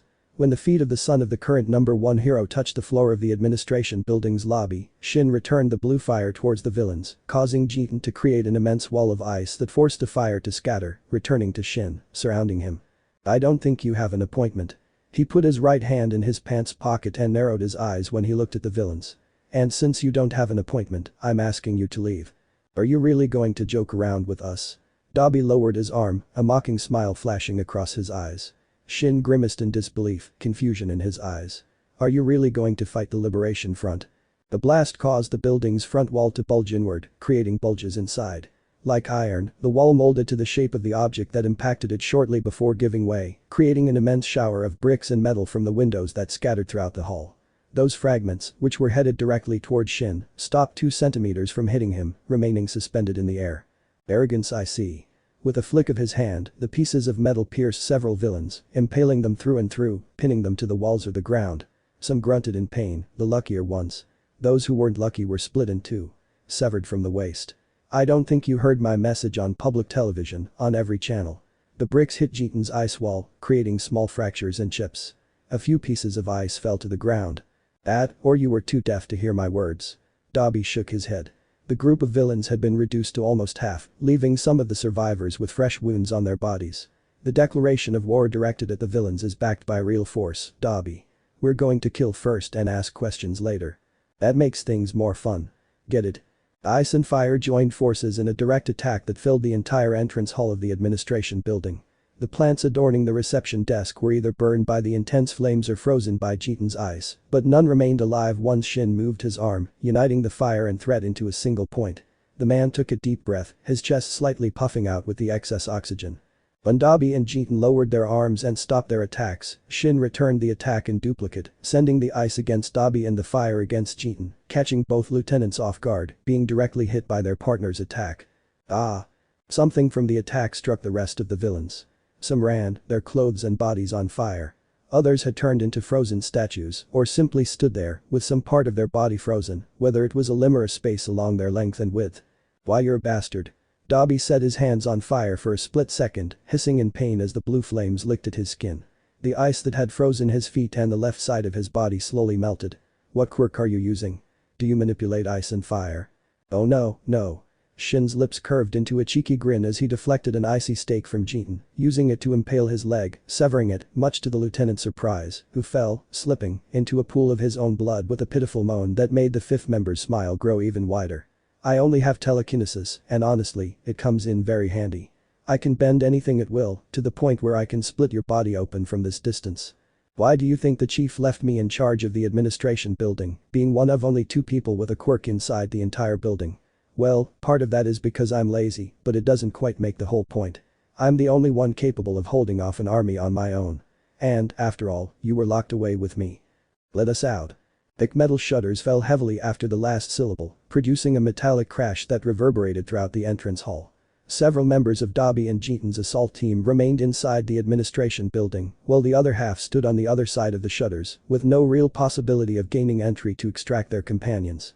Inside the administration building, there were almost no guards, no weapons, and no assault teams. Like a normal office building, people worked behind desks, and the connection room was the only place with people standing around, coordinating the status of the teams deployed and connected to Naruto almost 24 hours a day. From there, Natsumi was in charge of maintaining constant surveillance over the field agents, monitoring every active mission and every front almost without flinching. Because of this, the administration building was built like a 5-story bunker, complete with hidden exits and a defensive system that, if used the way they'd used it, no one would be able to escape. And it was an anti-hacking building, protected by some of the most brilliant hidden minds of whom there was no trace left in the world.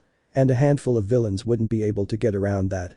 Knowing that information, Shin allowed himself to display a cocky boss-like grin and, holding his arms out in a cross, waited for the inevitable. A fiery attack that would have killed anyone else, but merely grazed him. He felt the heat and crackle of the flames, but when he forced them to converge in his hand like a sphere to fire at Dabi, he didn't even feel the heat on his palm. Instead, Dabi's agonized scream echoed off the walls of the hall as the flames wrapped around him like tentacles, as if an old friend were embracing him. When Shin snapped his fingers and the flames vanished as if they had never existed, Todoroki Toya's body was blackened, burned to the highest degree, and nearly charred. One eye darted frantically, staring at Shin, but he couldn't even manage to utter anything. The pain in Dabi's throat stopped him from speaking, if only his vocal cords hadn't been burned to a crisp. Shin squatted in front of the villain. "Now you see we're serious, idiot." The albino's eyes turned into 2 daggers that stabbed into Dabi, unblinking. "We don't joke around, Todoroki Toya. We're not the inept heroes who go ask first, shoot later. You may consider us more villains than heroes, to be honest, but we don't care. This is a war. You're not going to see kids thinking they're heroes fighting for these people. You're going to see men and women killing for these people. GHNGHNGH. Oh. Looks like you lost your vocal cords, huh? Ha ha ha ha." Using his telekinesis, he shoved Dabi to the ground without hesitation. "And, honestly, I don't care who your daddy is." Taking a deep breath, Shin crushed Dabi's head, scattering his brains across the blue tiles that formed the 5th symbol. "How disgusting, I've stained my favorite shoes." The loud bang drew Shin's attention to the metal shutter. Another bang made him flinch, nearly falling from slipping on the villain's blood. "Sir. There's a giant on the other side." "Oh, my bad," Shin scratched the back of his neck, looking embarrassed. "It seems like they're trying to crush us, and I didn't consider that he could be a backup." The third blow opened a hole as wide as a medicine ball. A fist of the same size withdrew, leaving a hole in the metal shutter, allowing some natural light to enter the hall. "Gigantomachia, huh? We're kind of screwed." Chapter 16. The metal shutter was ripped off when the enormous hand of the villain of colossal dimensions opened the hole in it, weakening the defense that the metal shutter provided. It was, in fact, something that should have withstood the onslaught of some cars or even gunshots and some explosions, and a huge villain had shattered it with the blows of his fists, probably guided by the need to help his companions. That's why when Gigantomachia's eyes looked at Dabi's charred body and Jitan's severed leg, they were fixed directly on Shin, bloodshot. They formed 2 small slits, and the gigantic hands took hold of the edges of the hole in the metal shutter, finishing destroying it a few seconds later. There were no reinforcements for either the 5th or the Liberation Front. Shin's eyes scanned the villains on the other side of the metal shutter, noticing that they were the same villains who had been accompanying Dabi and Jitan, with the only addition being Gigantomachia, who seemed to have arrived late to the attack or perhaps had been delayed for some reason. Shin growled through his teeth, ruffling his hair with his right hand. He untied his tie and dropped it to the floor as he rolled up his sleeves. His telekinetic powers were strong enough to shatter the enormous villain's heart with a mere thought. In fact, choking him like a Sith from Star Wars was another likely option within the range of options at his disposal. But there was a problem. Gigantomachia's size. The villain could increase his size even further, probably, and he would have to increase his concentration. If he wanted to drown or shatter Gigantomachia's heart, Shin knew he would become an unprotected target, vulnerable to any attack. But, if it has to be done. He regretted not being able to take one last drag, or perhaps even take one last break. He fixed his eyes on Gigantomachia and took a deep breath. "Ah, I suppose I'll have to do my part," he said, flashing a smile that was somewhere between bored and confident as the villain entered the entrance hall. "But since you're in, then I must play my part in driving you away." GRWAAA. Both giant hands moved, trying to crush the albino. Shin extended both arms and generated an invisible wall on either side of his body. He felt the pressure on his defense as Gigantomachia, as unhinged as he was, tried to overcome the invisible wall generated by his own quirk, something impossible or almost. Shin felt the pressure on his own arms, as if Gigantomachia were pressing down on his arms and pushing them with all the strength he had. And, if Shin was honest with himself, the enemy's strength was far greater than what he could maintain with his own quirk, at least if he had to deal with raw power directly and massively. He felt his legs tremble and want to give way, to let him fall and be crushed by Gigantomachia's hands. Shin sent those thoughts and the physical pain to the depths of his own mind, staring into the villains. They were completely white, as if he had lost the ability to think and was guided only by his most primal impulses. And, probably, that thought about Gigantomachia was guided toward the truth.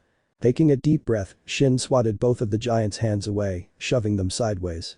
He took a step forward as he gathered all the strength he'd used in his shield and used it to shove Gigantomachia onto his back, knocking him at least 20 meters away from the gate, leaving a groove the size of his back. "That's going to come from your taxes," the man grunted, feeling his mind pleading for a break. He stumbled weakly and nearly fell to the ground, being caught at the last second. In the end I've been a bit of a disappointment as the man in charge of this, eh?" A huge shadow began to darken the place, making the sun disappear. The villains turned their attention to the sky. A huge airship was hovering over the city, obscuring a huge portion of its center and being pointed out by all the passers-by who were fleeing the place, probably believing that All for One was behind it. "The Orion plan has been implemented with astonishing efficiency, I dare say." Hawks leaned Shin against the wall and, once he was sure he wouldn't fall, faced the villains in front of him. "And since it's been revealed, I assume there's no turning back from the plans." Gigantomachia had slowly begun to rise to his feet, his eyes fixed on Hawks and Shin, much more attentive to the latter, who had become his prey. The giant finally stood up on his legs and, with another roar, charged forward like a rampaging animal, pushing his companions aside. If Gigantomachia broke through the administration building, the more than 100 employees would die, crushed by the rubble or by the villain himself, who would undoubtedly advance forward without questioning what he was hitting with his legs. Most likely, although in a small percentage, Gigantomachia's objective was to take the inert and charred body of Dabi and the wounded Chitin and get them out of that area, as if they had never been there. Just 5 meters before Gigantomachia made contact with Hawks, a beam of light hit him and sent him backward, leaving a scorched area around him, as if a laser had hit the area. "It seems Orion's weapons are working properly." Hawks' lips broke into a mocking smile, directed solely at the giant. "I suppose they're testing them." For the second time, Gigantomachia charged toward both men, roaring with fury. This time, as the giant's feet touched the 10-meter line between him and the two members of the fifth, another laser struck him, much more intense, blood-red in color, and severed his right limb, separating it from his body like a knife through butter. Raw. Amidst roars and pitiful growls, Gigantomachia leaped back to his feet for the third time. This time, his eyes turned red with rage before he lunged at the two men for the third time. This guy doesn't learn. It's like a dog. And dogs with rabies must be dehoused. This time, a figure stood between the two men and the gigantic villain. His arm wrapped in a flashing blue light, and with a sound of leaves cutting through the wind, the intruder slammed the sphere directly into Gigantomachia's leg. The energy dome and the explosion reduced the enormous villain's body to nothing but a few shreds of flesh scattered across the crater in front of the administration building. "Do you know how much that's going to cost?" Natsumi shouted from her office window, pointing at the crater before pointing her accusing finger at Naruto. "Son of a bitch. Look at the mess you made with your last-minute stuff. Are you a stupid hero or what? I'm going to take that out of your pay, out of any payment you get, Uzumaki Naruto." "She has gotten intense, huh?" Naruto laughed in amusement, downplaying the crater he had created with his technique, which had destroyed Gigantomachia on a cellular level, until nothing of him remained, at least if you counted the scattered chunks of flesh, steaming and with bright blood bathing the ground. "The taxpayers won't be happy to pay for a hole you created with your idiocy with taxes," Hawks declared, shrugging. "They'll sue us." "Who?" The guy turned into taquitos. "Or the villains being arrested and sent to Atlantis." "I doubt they'll sue us."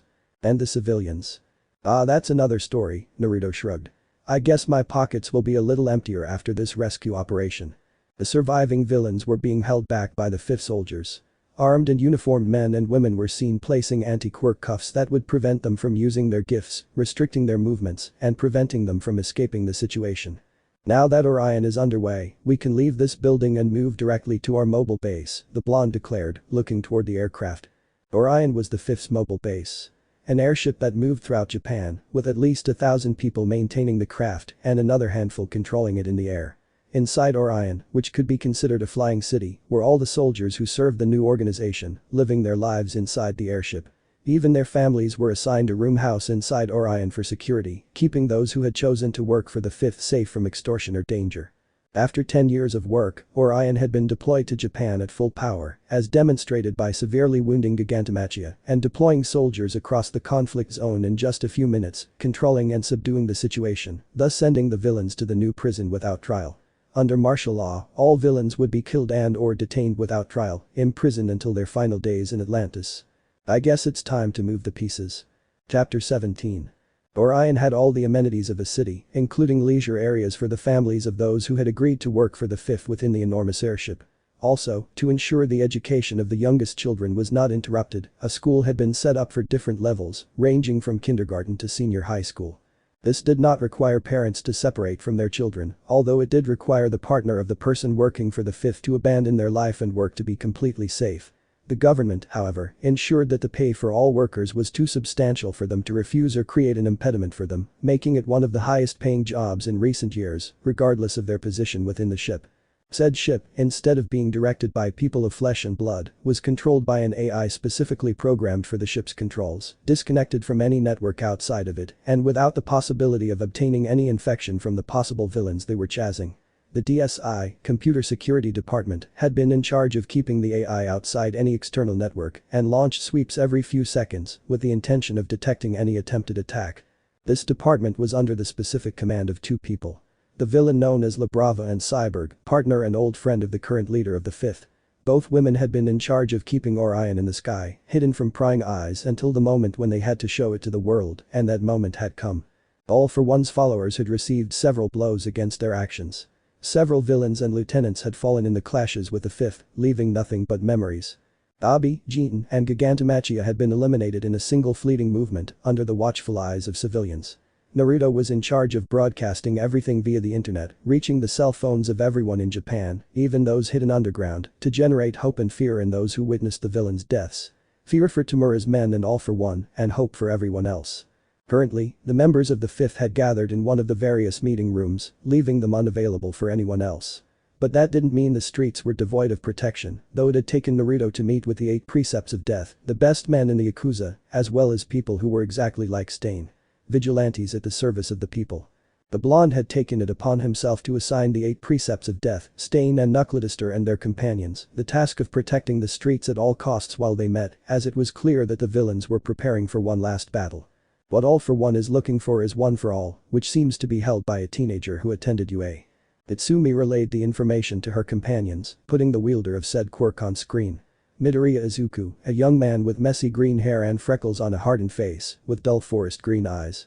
Said young man, with an apathetic face, had been caught while fighting Muscular, and despite the movement, they had taken a good photograph. We already knew that information, Akame declared, looking at the green-haired man's young face. The boss gave it to us a long time ago. Keeping that in mind isn't bad, Ichiro chimed in. But I want to know the point of being so redundant with the constant reminder. What, exactly, are we supposed to do with the boy? He's not a young villain on the side of the Liberation Front. And I don't think Naruto told us that to chase him, Shin murmured, hiding his head behind his arms. He'd gone to sleep, or at least tried to, without much success. They were in a meeting, after all. All for One and Shigaraki Tamura have him as a target. The boss already fought Shigaraki, partially defeating him. He left him alive only out of self-centered interest. Hey, I'm here. And for the satisfaction of destroying the man mentally, whether or not he's All for One, he finished, ignoring the interruption from the man who must have been his boss. All for One's clear objective is to obtain One for All at all costs, or at least it was until we showed up. We showed up. That means the Liberation Front now has us in its sights. With my presentation to stop the death of America's heroine, I've drawn All for One's eyes to me and to us as a whole. We've appeared in the game as just another group of pieces, but we're proving far more troublesome than the heroes who still resist the plans of the Liberation Front and its leaders. I have no doubt that there have been traitors among the heroes, as demonstrated during the battle between the Front and the heroes, before Shigaraki's full presence a few weeks ago. The Liberation Front counts on all the disaffected people in the world, those outcasts who follow the ideals of people like Stain, so they can feel better about themselves. He took a deep breath before tapping his index finger on the table, creating a constant tapping sound, as if speaking in Morse code. Before Stain joined us, he already created a huge group of followers that we must now stop. These anti-heroes are a huge group of men and women under the leadership of Spinner, who is gathering them under our feet. You mean the mutants, right? Society didn't just partially reject people without a quirk. Those with a mutation gift or one too closely related to a monster were rejected into the sowers. People like Toga Himiko, who had to suck blood to transform into another person, or Spinner himself, who looked like a humanoid lizard, were two examples of people who united under Shigaraki's mantle, with the goal of changing the world.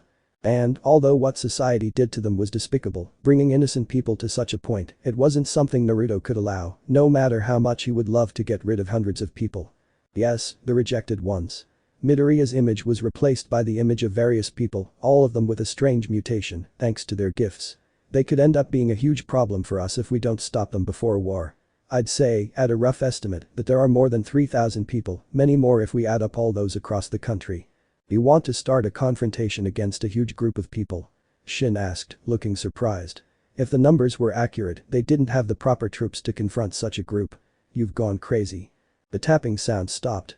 Naruto's lips twisted into a strange grimace before forming a carefree smile. He clasped his hands on the table, leaning his body back slightly until his back was supported by the back of his seat. Before speaking, he took a second deep breath, looking directly at Shin and then at Natsumi. Akame remained completely silent and Ichiro just kept his eyes closed, his arms crossed over his chest.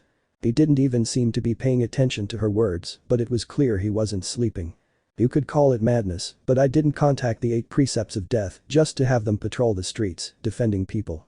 He dropped different vials, all of them containing a strange liquid. Natsumi took one and looked at it, seeing a bubble pop inside the vial. These are vials with which the bullets that undo the quirks were created. Basically, they're the blood of a girl named Eri, who is in the care of Yue. Wait, Akame chimed in. You're planning on using this? A little girl's blood. I'm not going to ask any more of the poor girl, Akame, if that's what worries you. Naruto scanned the faces of his companions, seeing the disgust shining in Akame's eyes and the suppressed anger in Natsumi's. Shin seemed, once again, bored and Ichiro didn't mention anything on the matter, so he hurried to continue. These are the ones that were still left, hidden in a safe and waiting to be taken by Chisaki. But he won't be able to use them, so using them ourselves is the best way. You plan to create more from these samples and use them to rid yourself of the gifts of thousands of villains in all for one service, even if they've been heroes before, am I wrong? You're not, Shin, he admitted, sighing. I plan to use these replicated bullets on the villains. They may have the advantage in numbers, but we might have the advantage in weapons. You're taking gifts as weapons. This time, Natsumi, it is what it is, he growled, recalling how certain people were turned into Nomu or how All for One took other people's powers to make them his own. I'm doing the same thing as All for One, as you can see. I've decided to choose to see the bigger picture, and that includes seeing quirks as weapons in a war, and I'm sorry, but I'm not going to stop. If they're weapons now, Shin spoke before Natsumi could retort, that means the more people with quirks, the better. Well, I have no complaints about seeing myself as a weapon, because that's why I joined the 5th. But I wouldn't allow Midoriya to be left free or to move around as he pleases. No, that's not what I'm going to allow. All young heroes under the age of 18 will be imprisoned in Orion and kept safe from the Liberation Front. Nezu's or the government's opinions no longer matter. We are the government. With everything on the table on our side, who is in charge of what? I'll take young Midoriya. His gift is no match for mine, and I can fight an army of heroes, adults, and teachers to obtain the boy. It's not a problem for me since I've regained my former power. He shifted his eyes to Shin and then to Ichiro. You guys should spread out and join Stain and the vigilantes now working with him. Your team should stop Spinner and his large group of mutants. The first option is to get rid of their gifts, but if they persist, death is the next option. And us. Naruto looked at Natsumi and Akame for a few seconds before smiling slightly. For you, I have a more similar mission. I need to obtain information from the Liberation Front and be able to organize an attack on their base of operations at dawn on the 3rd day. He stood up, drawing himself up to his full height. Now, let's get to work. Chapter 18. Yue was unrecognizable to anyone who had seen it under better circumstances. The most famous hero academy in the country, and probably the world, seemed to have become dark, cold, and lifeless. Wards had been activated to keep the civilians and students still inside safe, making it one of the most secure areas. Along the academy's perimeter, professional heroes became lookouts 24/7, ensuring that no one outside UA passed unnoticed. The mobile cameras that moved across the school sky were the perfect eyes controlled by the principal and a few teachers who took turns keeping an eye out for any intruders. It was the principal himself who spotted the contingent of soldiers, clad in black, standing outside the entrance gate, right behind someone dressed in cybernetic armor that he recognized instantly. He didn't need to think too hard or see who was hiding under the helmet. Letting out a sigh, which might have been a grunt, Nezu pressed a button that opened the gate to the academy grounds, and the soldiers and the man in armor entered without showing any signs of violence. They walked along, weapons pointed at the ground, and without intervening in the lives of the civilians or students who walked through the safe zones. However, Nezu highly doubted that Shinobi and his men had come for a friendly conversation.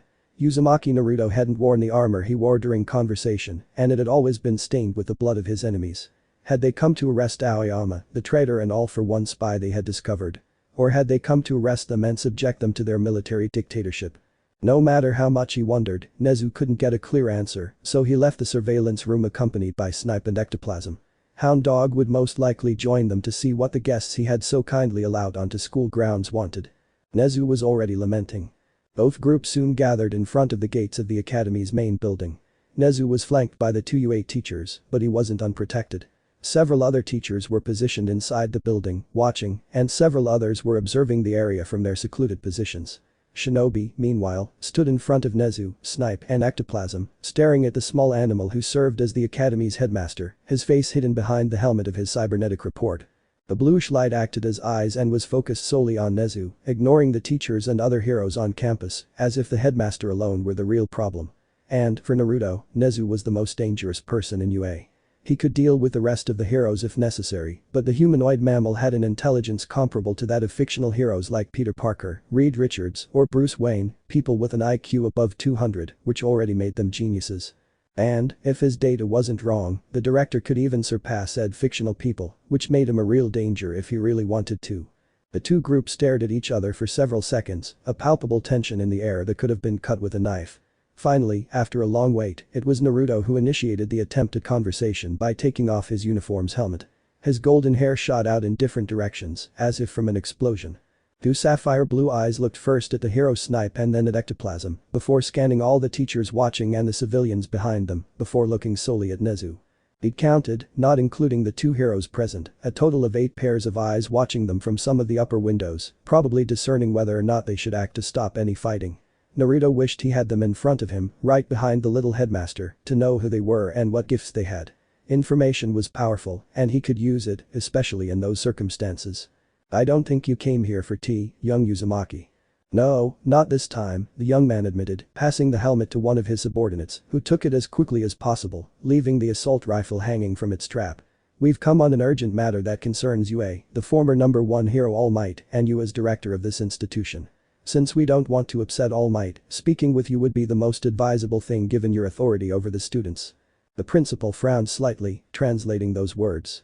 If he had understood correctly, which he undoubtedly had, it seemed that Naruto and his men were there to arrest one of the students, most likely young Midoriya, given that All Might had been mentioned, and that it was information he and the former symbol of peace had.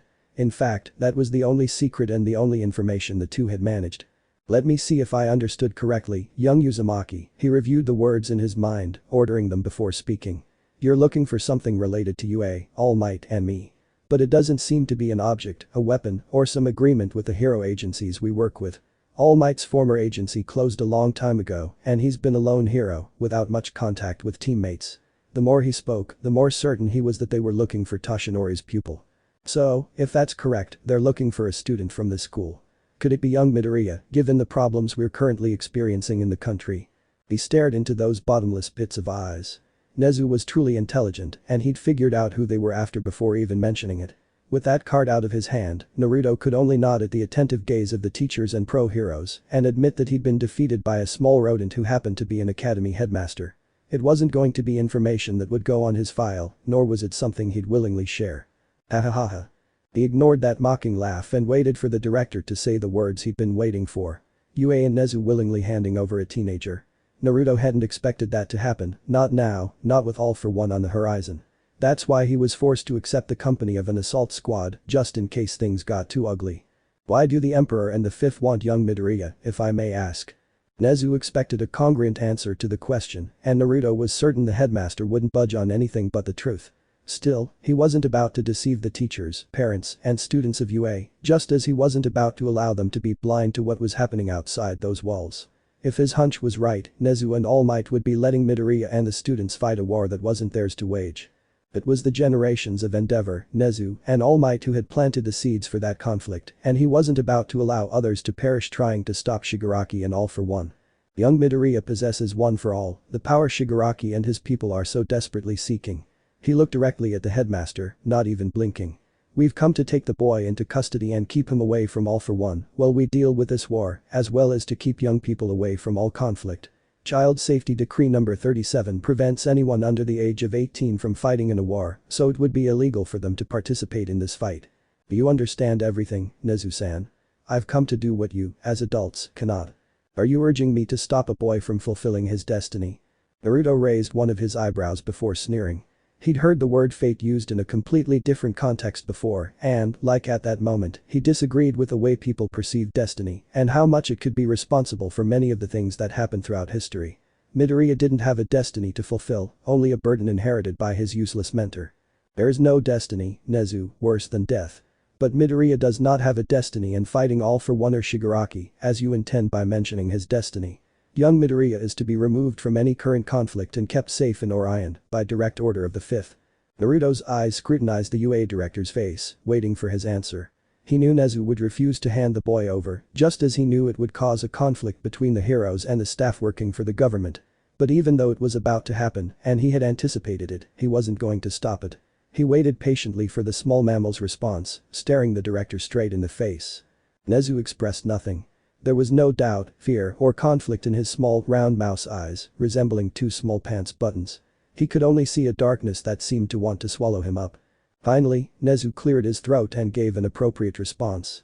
As Naruto had expected, Nezu didn't seem inclined to hand over his students to the 5th or relinquish control of the civilian safety. He hadn't said anything yet, but he saw it in the gleam in those rodent-like eyes. Handing over a student to an organization is unethical on the part of UA employees, active duty heroes, and, ultimately, of the moral code we uphold. How many organizations have been corrupt until the All for One uprising? The commission has been. And that doesn't excuse the 5th from the distrust we heroes have of those who work like the commission, which translates into a distrust of you and your work as. Stop your rant, Nezu-san. He swallowed hard. He shifted his eyes from snipe to ectoplasm for a second before looking back at the director. You can't talk about heroes when they're not even good enough.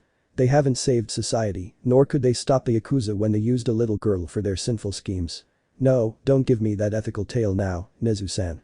You and I both know that you're nothing more than tissue paper. This war, this fight, is the fault of All Might and his predecessors, all those who upheld the One for All. And since I can't see any common ground, we'll take the young man by force. Remember, Nezu, this is the fault of those who believed they could bear the burden and didn't put aside their pride to share it. And, after that sentence, chaos broke out. Chapter 19. The first thing that broke the silence was the sound of a gunshot heard at least 100 meters or more from the detonation zone, thus initiating the confrontation between the members of the 5th and the heroes who were in the UA as their protectors, causing many curious people to look out the windows or entertain themselves when it was time to return to the shelter that had been assigned to them. Surprisingly, the bullet, which was fired by the hero snipe, was repelled by a modified steel blade, causing it to embed itself in the thick wall of the school's facade, remaining there, inert and harmless, as if it had not come from one of the hero's weapons. Ectoplasm reacted by creating a wall of copies between UA Director Snipe and the members of the 5th, displaying his arrogance and ignorance by making such a move. Naruto's eyes captured the true hero, and his shadow became unmistakable to him. Taking a huge breath, he swiped his sword and slashed at the copies, sending a surge of energy that hit the real ectoplasm and sent it crashing into the building behind Nezu and Snipe, where it was buried under the rubble. The heroes had chosen their path, driven by the ethics and morals of heroes, believing they would not react violently and would submit to the powers of the heroes present. But this was not the case, and it never would be. Nezu, Snipe, and Ectoplasm made the mistake of underestimating them, of believing they had the upper hand and would not get burned. However, the fire had burned their hands and spread as if it had been started in a forest full of dry grass. The hypothetical fire translated into constant gunfire from the assault squad, who aimed at the principal and the teacher without any consideration. A thick concrete wall stood between the gunfire and the teachers, and Naruto ordered a ceasefire by raising his left fist. The shot stopped as soon as they saw that gesture, but they kept their barrels pointed at the cement wall. Fall back, Naruto ordered, scanning the thick wall, searching with his senses for signs of the next attack. Keep the civilians away from the crossfire and don't interfere. I'll draw the heroes away from any. The wall gave way and the rubble forced him to cover his face, allowing Hound Dog to charge at the anti-hero, pushing him through his shoulders as if he weighed nothing. The blonde gritted his teeth, feeling the hero dog's arms tighten around his waist, and, without thinking too much, he drove a kunai into the man's right shoulder, causing him to stumble and loosen his grip, allowing Naruto to plant his feet on the ground and perform a judo lock on the man, slamming him into the ground without much ceremony. Move now. Being the center of attention, becoming the target, Naruto launched himself at Snipe, who began firing at him. He swiped his left hand along the ground and an earthen wall appeared between him and the pro-hero. He thrust his sword into the ground and used it as an axis to leap upward, allowing him to jump over the wall and send a barrage of shuriken toward Snipe. The thrown weapons first hit the hero's revolver, deflecting the barrel. Then they lodged in the man's limbs and finally embedded him into the wall, showing him surprised and outmatched at his own game. Reacting to years of training and fighting, he leaped back and landed on the ground again and dodged a torrent of ice that would have trapped him in a cold, icy prison. He wrapped his fingers around the sword's handle and pulled it out in time to let a jet of intense orange fire pass through. Todoroki Shoto still seemed uncomfortable switching between fire and ice, but it was clear that his quirk was reacting the way its user wanted it to, making him stronger than he was a year earlier when he entered UA, but still far from what he could do if he mastered his power properly, since his father was truly strong with just one element at his command. The boy, who had both ice and fire at his fingertips, could be stronger than his father. "Kid, I don't want to fight." He dropped his helmet, so his hair whipped around in the wind, strands flying past his eyes. He studied Todoroki's burned face, meeting the teen's hard gaze a few seconds later. He took a deep breath. "If we're going to do this, I want you to know that you're going to get hurt and it'll hurt me more for hurting you." Todoroki's response was a torrent of fire hurtling in his direction. Fire was a rather chaotic and dangerous element, so he needed control to avoid setting an entire forest ablaze or causing many people to be seriously injured or killed by being caught in the flames. Todoroki maintained decent enough control to direct the entire torrent of flames toward himself, which was truly admirable. For a teenager to control fire in that way was surprising in many ways. However, that didn't faze him or back down. He hadn't used his powers in years and he hadn't trained in a while. But using chakra was like riding a bicycle. He didn't forget it and he was able to use it in the most efficient and simple way. Simply by making a hand sign. The water surrounding the area formed a massive wall that blocked the jet of fire, hissing and creating a curtain of steam that hid it from prying eyes. He gritted his teeth, feeling his chakra reserves churn, annoyed at not having been used in so long. He changed his hand sign and the water transformed, turning from an impenetrable wall into a ferocious dragon that pierced the steam and closed its jaws around Todoroki's torso, pushing him back, slamming him into a tree, which trembled at the unexpected impact and leaving him completely soaked. Water scattered across the grass, the ground, and the earth as the dragon vanished. It seemed like a huge downpour had fallen, for the ground was soggy, and as one stepped, one could hear the constant splashing of feet hitting the water. Naruto looked down at the downed Todoroki as he sat with his head tilted toward his chest.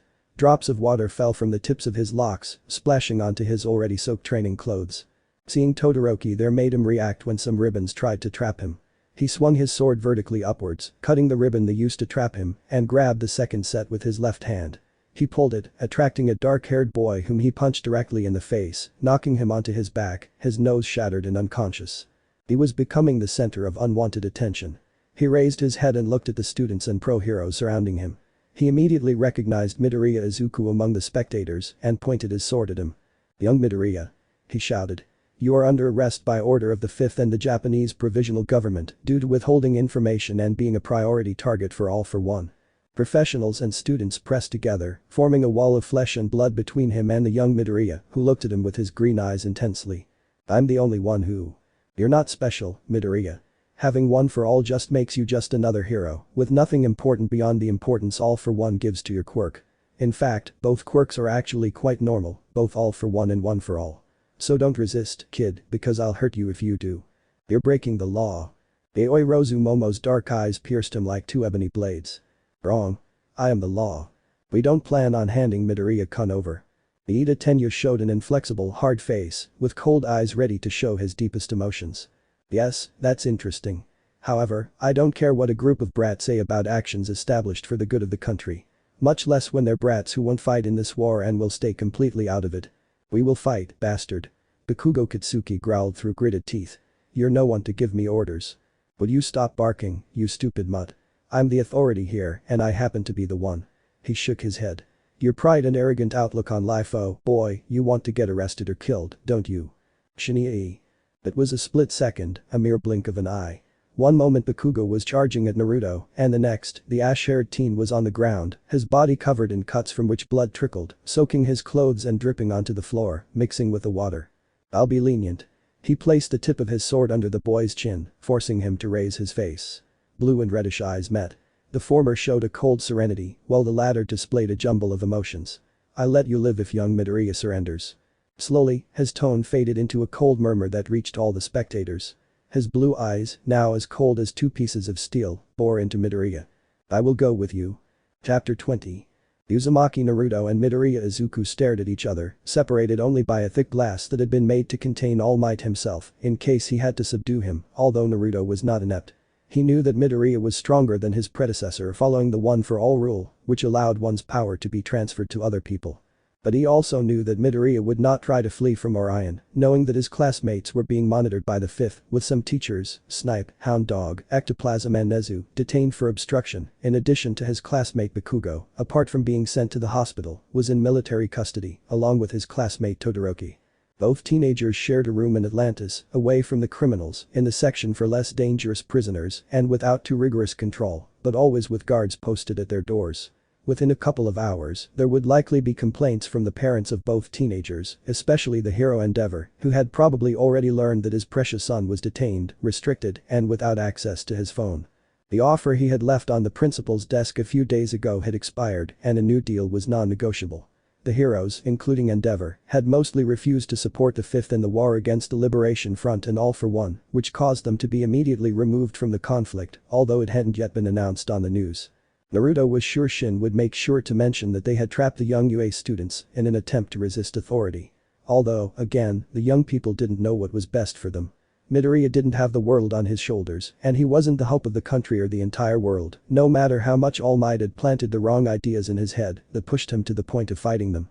Now that Midoriya was being held, All for One would have to go to Orion to obtain him, which would take the fight to unfamiliar terrain for the villain, and one that Naruto knew perfectly well. Orion wasn't just a city ship, it could also be the perfect battlefield to stop villains, no matter how strong they were. After all, Orion had been built based on all known and unknown gifts, running complex algorithms that found the non-existent gifts and the most likely ones within the next generations. Thanks to the AI, Orion was equipped with all the defenses and weaponry necessary to contain any superhuman who decided to enter the ship, which included All for One, Shigaraki, and their allies. Aren't you supposed to be on the side of the heroes? And aren't you supposed to have superpowers to be one, like the comics say? Life is full of what-ifs, young Midoriya, and we'll become increasingly disappointed if we try to find meaning in it. Why go to these extremes to stop me? I'm not stopping you, I'm protecting you, kid. We're not interested in you falling into the villain's hands, and since you're his target, Orion is now his target too, so we kill two birds with one stone. We have the terrain for the confrontation, we move within it. The people on Orion are protected by the ship itself. Launching an attack, it would be suicide, which All for One is going to commit, all to get you. What makes you think he's going to come after me? The green-haired man asked, looking into those intense blue eyes staring back at him.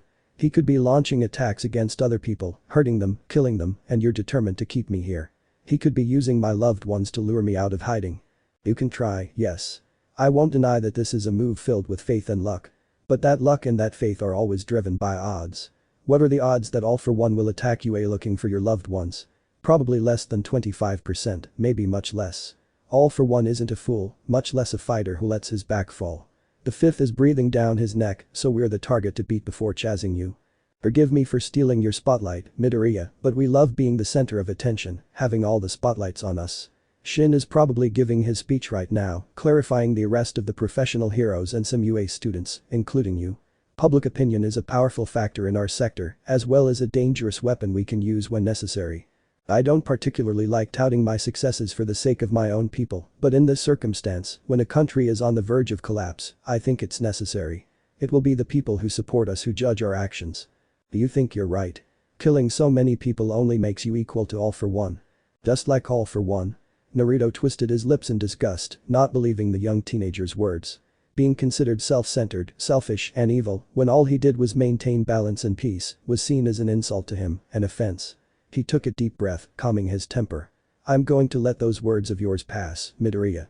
I'm not the same as All for One, much less like Shigaraki, a child adult with a mentality disturbed by a society that isn't capable of looking at what happens outside of their phone or outside of some famous person's life. My job is one that heroes aren't capable of. One where I stain my hands with the blood of my enemies, of those who have murdered or caused great chaos in the country, like the Liberation Front. You can't consider me like them, a vile villain, when my intention is to end this war that your teachers started and couldn't stop. If you don't see my point here, or the reason behind my words, you've been consumed by the hero disease. So foolish, idiotic, and full of yourself that you can't see when it's time to truly kill someone, no matter how much pain it causes or how wrong it is. You can't be serious. You can't even see the damage done to those families whose loved ones you take away. You can't understand their suffering. What can't I understand? Did that idiocy really come out of your mouth, kid? Could you take a breath, calm that anger, and not destroy half the world in a childish outburst? He gritted his teeth and stamped his foot on the ground once he was up. Midoriya felt the ground shake for a few seconds with a strong jolt, but he didn't think to associate it with his captor's stomp. Everyone deserves a second chance.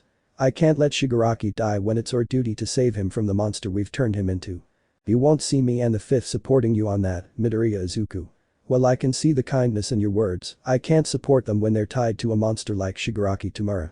He's killed innocents, caused a disaster that marked the start of the school year, harmed teachers, and nearly had a child die. Even the hero killer disaster, the entire case was orchestrated by Shigaraki due to Stein's refusal to join his group of misfits. No, Midoriya, you won't see me futilely wasting my time trying to fix the life of a deranged monster who doesn't deserve my forgiveness or anyone else's. What you're trying to do is commendable, how you resist the truth, blinded by the glare of fallen heroes. Don't get me wrong, I respect All Might and the heroes who fight for us, but their time is up. Security Decree Number 9 will establish a ban on the profession of heroes, which is completely banned in Japan due to humans' inability to understand the true meaning of a hero. I'd like to name fictional characters such as Spider-Man, Batman, Captain America, the Hulk and many others who truly embody the word. And not even All Might, who possesses real powers, does. He was concise in his words and his imperturbable face showed no cracks. He stood, separated from Midoriya only by the hard glass of his cell, separated only by its thickness. He didn't take his eyes off the teenagers. Blue and green stared at each other intensely, the blue being much harder and more forceful than the green, crushing him with a glacial cold that made young Midoriya shudder and almost panic when the blue gave way to an intense, bleeding red color, which shone full of rage and pain, contrasting greatly with the cold blue color of the beginning. It was at that very moment that the flashing red light began to flicker, preceding a boom that briefly shook Orion and caused Midoriya to fall onto his butt. Naruto stood, arms crossed, his eyes fixed on the green-haired man throughout the entire moment of chaos and confusion as alarms blared throughout the ship, warning its inhabitants. Like a rabbit chasing a carrot, the Uzumaki finally muttered, turning on his feet and turning his back on the one-for-all wielder, who was staring at him intensely. The Liberation Front is a bit of an idiot. Let me help you. I don't need any help from morals or ethics, young Midoriya. Those two things are beyond any rational conflict, and this is a conflict guided by reason and blood. He gave a sardonic smile, directed solely at the teenager. So stay here and watch, boy. I'll finish what your mentors left for us. Chapter 21. Information was vital for commanders during a war. Knowing the number of enemies, the location of each of them, and the weapons or tools they had at their disposal. Predicting an attack scenario against Orion and how useful information is in a war, Naruto had taken it upon himself to seal all sensitive information on the ship, meaning anyone who wanted to know about Orion would have to be on board, connected to a terminal, and forced to download the encrypted information onto a portable device. By doing all this, they would have lost the element of surprise and would be located and surrounded, taken prisoner in seconds, or completely detained without being able to carry out any further incursions. And this played in favor of the people in Orion. The villains attacked the ship's outer hull, creating a hole in the structure through which they swarmed recklessly, destroying everything in their path and forcing their way toward what they believed to be the command bridge. They believed, of course, that they could move quickly through Orion's interior without being stopped, taking out the Fifth's employees and showing off their gifts without anyone stopping them. Their faces showed surprise when, not taking more than 100 steps, a large platoon of soldiers and members of the Fifth was waiting for them around the corner, led by Hawk, Lady Nagant, the hero killer and the 8 precepts of death, along with several other vigilantes and anti-heroes who had been hired by the Fifth to work for the good of the country. At the head of the group of criminals stood a young man with albino hair and snowy, cracked skin, with small, red eyes that seemed almost dead and lifeless, as if he were moving on his own, like a simple mannequin. He didn't say a word or silence a blonde-haired girl standing next to him, one eye bandaged. His own eyes, like a rabbit's, were completely fixed on the members of the Fifth. And it was in a split second that he reacted. Using his enhanced quirk, Shigaraki Tomura sent a disintegration wave toward the soldiers, vigilantes, and yakuza who stood in his way. He didn't speak, just reached out his arm toward them, and the ground began to disintegrate until it collided with an invisible force field that repelled the attack, protecting Shigaraki's enemies and the ground at the same time. Orion had responded to the attack, and the living creatures supported the ship's defense. The soldiers fired at the villains, riddling them with bullets. At this, Shigaraki generated another disintegration wave that completely decomposed the bullets, turning them into nothing and saving his comrades, who reacted by launching themselves forward with a scream of suppressed rage. The screams were answered by the same soldiers who rushed forward, leaving the Yakuza and vigilantes behind, not caring whether those they faced were people with powers or criminals without them. Two people stared at each other, face to face, dressed in a similar outfit. One of them was the hero killer. Stein, the criminal escaped from Tartarus who believed in true heroes and that only All Might could kill him. The other was the lieutenant of the Paranormal Liberation Front. Spinner, who had taken Stein's philosophy and used it to follow Shigaraki to this point, bringing with him all those rejected by society as part of the front. At first, Stein was going to fight Spinner and his people elsewhere, but things had led them to their fight being in Orion, under the watchful eyes of all the criminals and good people on the ship, something that Stein didn't give much importance to. In fact, he responded to the indiscreet glances by unsheathing his sword, showing the edge to Spinner and running his tongue over it. Spinner stood still for a moment, surprised to see his idol on the other side. If Stein had fled Tartarus, why hadn't he joined All for One? What was he doing on the side of the heroes, fighting against a movement he created? Faced with these unanswered questions, Spinner created one to answer himself. Stein was being mind-controlled to fight against them and their ideology, turned into a mere puppet of the government.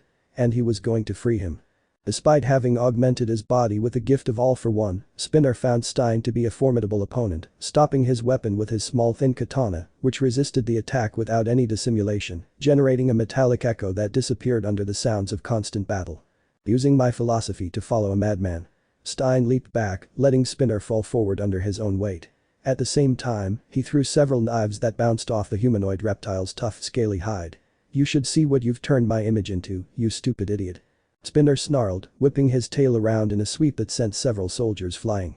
Letting out a deep roar, he charged at Stein, not looking at who was in front of him, whether it was an ally or an enemy. Stein leaped to the right, letting Spinner charge forward like a runaway horse. "That guy is crazy, I can see it in his eyes." What had previously been eyes with an iris had now become completely white, showing no color, as if it had lost its senses. Although Spinner was still standing, he had lost his senses in one way. He had lost control over himself and what he was, becoming a completely wild and unbridled animal in the eyes of others, throwing forceful blows that collided with the floor of the ship, as if seeking to destroy it or create a hole, if that were possible. The alloy with which Orion was made in such a way that it was capable of withstanding a series of powerful blows from All Might and various explosions, and not even a breach would have appeared after all of that. Spinner's right arm swung, catching Stein blindside. The hero killer braced himself for the impact of his enemy's limb. However, at the last instant, it was knocked aside, and the arm merely punched air with abysmal ferocity, causing the villain to roar with fury. The same fury was reflected in his lifeless eyes, which regained a certain brightness, but still could not recover the color of his irises, which were predominantly white. "Don't want to die, trash." Fully recovered from her injuries and fitted with her cybernetic prosthetics, the rabbit hero Mirko entered the fray, her hair shorter, but wearing her usual hero attire. When Spinner countered with a follow-up punch, she kicked him directly in the chest, sending him flying upward, causing him to crash into the ceiling of the ship. "You saved me. Don't take this as something I'll always do," she shouted, shooting out to intercept the falling Spinner. She planted both hands on the ground and leaped, slamming into the villain's right side, sending him flying and crashing into his followers. "I only did it because it caught me in the way." The heroine and the vigilante couldn't continue talking. Spinner tore through her companions like a beast, her body larger, more swollen, and her face much more unhinged, much more animal-like than before. She tried to catch Mirko with one of her hands, but the woman leaped toward the roof. Once her feet touched the cold metal of the ceiling, she propelled herself down and crushed Spinner's face with both her knees, the one made of flesh and blood, and the one made of metal, generating a wave of wind that halted the battle for a second. However, Spinner wasn't affected by the blow and, contrary to what his opponents thought, he responded to Mirko's attack by catching her with his hands. Cutting through the scales of a mutated humanoid lizard to get to the flesh, muscle, and bone was a task almost anyone could accomplish unless they had an enhancement ability that allowed them to pierce through that natural defense. Because of this, Stein's knives didn't sink into Spinner's body, effectively turning the villain into a two-legged human tank. But then again, no one attempted to learn how to perfectly cut a mutated person, much less a mutated humanoid lizard, except for one person on that entire ship. Of all the vigilantes and anti-heroes, Stein despised the heroes for their ego and ill-deserved fame, seeing All Might as the only true hero and, later, his pupil. Thus, he was forced to learn lost arts that others refused to learn and left behind. Blood stained the ground as the metal blade sliced through the skin, piercing the scales perfectly, but it failed to sever the arm because it missed the bone where his sword was stuck. He jumped back, avoiding Spinner's angry attack. This allowed Mirko to break free and move away from the villain. RAWGH. Stein and Mirko braced themselves for Spinner's next attack. They positioned themselves, preparing to dodge the attack and strike with their own to finish him off. Spinner launched himself at the two again, heedless of the wounds on his arms. Mirko leaped to the right, toward the hallway wall, and Stein met Spinner full on, catching him with his hands in an attempt to crush him. But that was what he had intended. Brah. Grabbing a knife from his thigh, he plunged it into the villain's right eye, shattering his eyeball and causing blood to stream down his face. This caused the villain to freeze, his mouth opening and closing, as if his mind had shut down due to shock. Now you're at my mercy, Stein's tongue ran over the blade of the knife used to destroy his enemy's eye. You should have been careful not to leave your body within reach of my knives. And he plunged the same knife into Spinner's other eye, completely blinding him. This provoked a pained and angry scream from the villain, who tried to confront Stein, the culprit of his blindness. Being blind, he didn't see Stein's sword pointing at him or foresee Mirko, who shoved his head hard, causing the anti-hero's sword to enter his mouth and exit the back of his neck. You can rest however you like, the hero killer growled. No one will miss you. Chapter 22. In the war, face-to-face confrontations between the leaders of both sides could raise or lower morale, depending on which side won. Although a defeat didn't strictly break morale, in many cases it raised it to an unimaginable level, breaking all logic. Although these confrontations were an important part of a war, leaders couldn't be allowed to constantly confront each other, as it could lead to the ultimate defeat of one side if all its leaders perished in the attempt to prove who was better. Spinner's death and seeing that Stein was siding with the Fifth and his allies caused exactly what no commander wanted. Desertion and flight among his men. Many of the mutants, the outcasts who lived in the sewers of the cities, fled in terror at the sensation of death coming from the hero killer himself, who did not retreat even a step, but instead began walking towards the members of the Liberation Front, sending his bloodlust towards them, giving the image of a monster. On the other hand, those who did not flee turned against the members of the Liberation Front, causing a confrontation between Spinner's followers, who followed Stein's ideology, and those who fervently followed Shigaraki Tamura, causing an internal struggle within the Liberation Front. The men and women began to fight, some for good and others for evil. Some following the ideologies of the real Stein and others following the deranged delusions of Shigaraki and all for one, causing the tide of people to become completely confused, and the members of the Fifth did not know who was on their side and who was not, so they retreated 20 meters towards the door, forming a semicircular formation with their weapons, pointed towards the large group of people who were fighting. In that mess, two women, one adult and one teenager, found themselves face to face and looked at each other analytically, the adult and mockingly, the teenager. It didn't take long for the teenager's arm to extend, trying to stab the adult woman, who deflected her arm and, using her right hand, hit the girl in the face, making her take several steps back. A circle of observers had formed around her. Many, those familiar with hand-to-hand combat, noticed the woman's posture, her eyes, which never left the knife the teenager was shifting from one hand to the other, displaying a psychopathic smile that complemented her mad eyes. They immediately understood that she wasn't going to hold back or avoid harming the girl, even though she was a mere teenager. On the other hand, the teenager didn't seem worried by the presence of someone older, more experienced, and intent on killing her.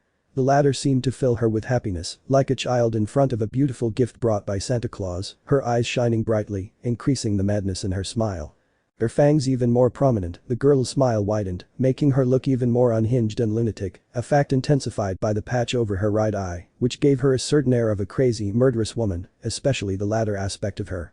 Lady Nagant was maintaining a distance of 10 meters between herself and Himiko Toga, the Liberation Front lieutenant she had encountered in that fight.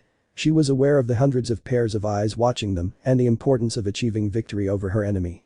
As the lieutenant of the villain's team, Himiko Toga was important enough to make a dent in the Liberation Front if she were defeated or killed, as had been the case with Spinner, which had caused the flight and desertion of many of the front's members, all those who followed him through Stein, and many who had joined the latter, fighting against their former comrades in the Liberation Front.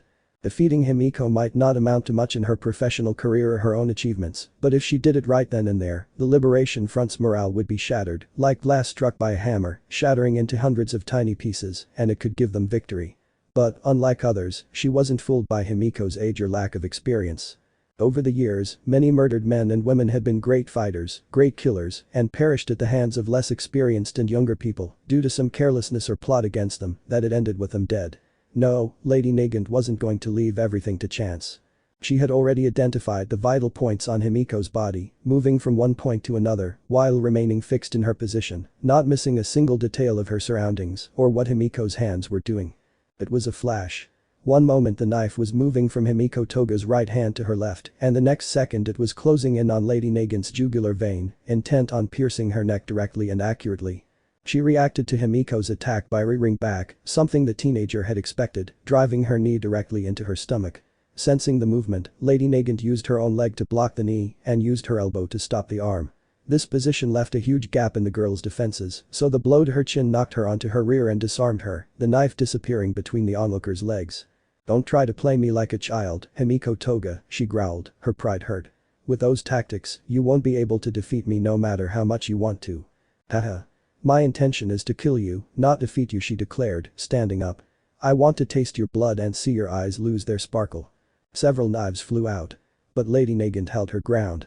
She felt the blades cut into her skin, the edges slashing at her arms and legs, one even slicing into her left cheek. She wiped the blood from her face with the back of her hand and sucked it away with her tongue, making it disappear, before looking at Himiko. "Nice try," he held up one of the knives Himiko had thrown at her, surprising her. She had caught it by the hilt with 2 fingers of her left hand. "But your murderous methods are too simple, too rookie-like.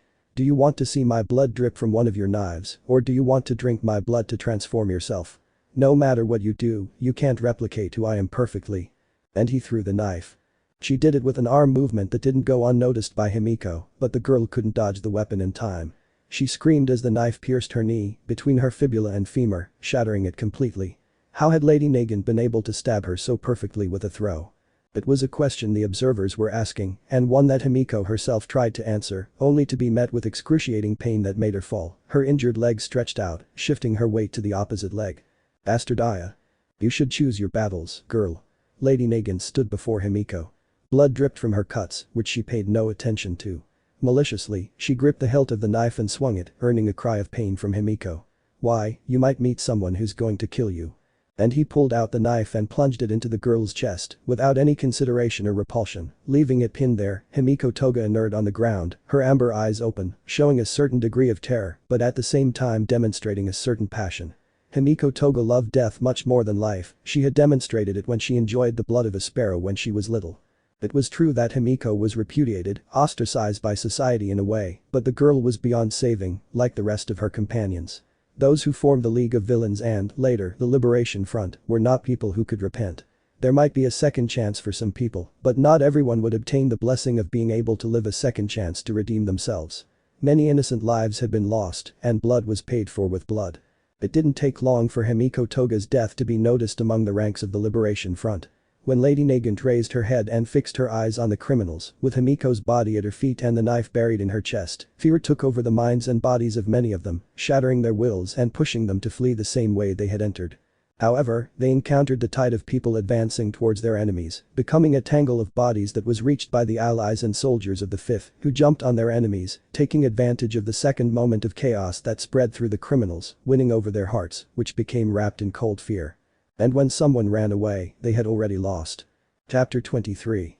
Despite the chaos surrounding him, Shigaraki stood, his red eyes fixed on all the people fighting around him. If he used his gift, they would all disappear, becoming a mere memory, nothing more than dust at his feet, if anything remained, and he would be the only one standing there, on the crumbling ship with hundreds of dead at his feet, turned to dust. But that illusory image could not be translated into reality, something that even he himself knew. Standing in that chaos, a few feet away from him, was the person who had turned his master's plans into complete ash, the only person who had managed to destabilize the Liberation Front by reducing its membership in those days. Those small, red eyes did not blink as they stared at their nearest target, despite the countless attempts by vigilantes, yakuza, and soldiers to attack him. Shigaraki did not move despite being surrounded by the bodies of comrades and enemies alike, despite feeling the blood on his bare feet. Despite having managed to contain the all-for-one given to him by his master, his appearance hadn't improved from how it had been in his early days, when he founded the League of Villains a year ago. His hair had turned completely white, like a layer of snow on his head. Turning his face into a much older one, the scars and wrinkles had erased any trace of his youth, of what he once was.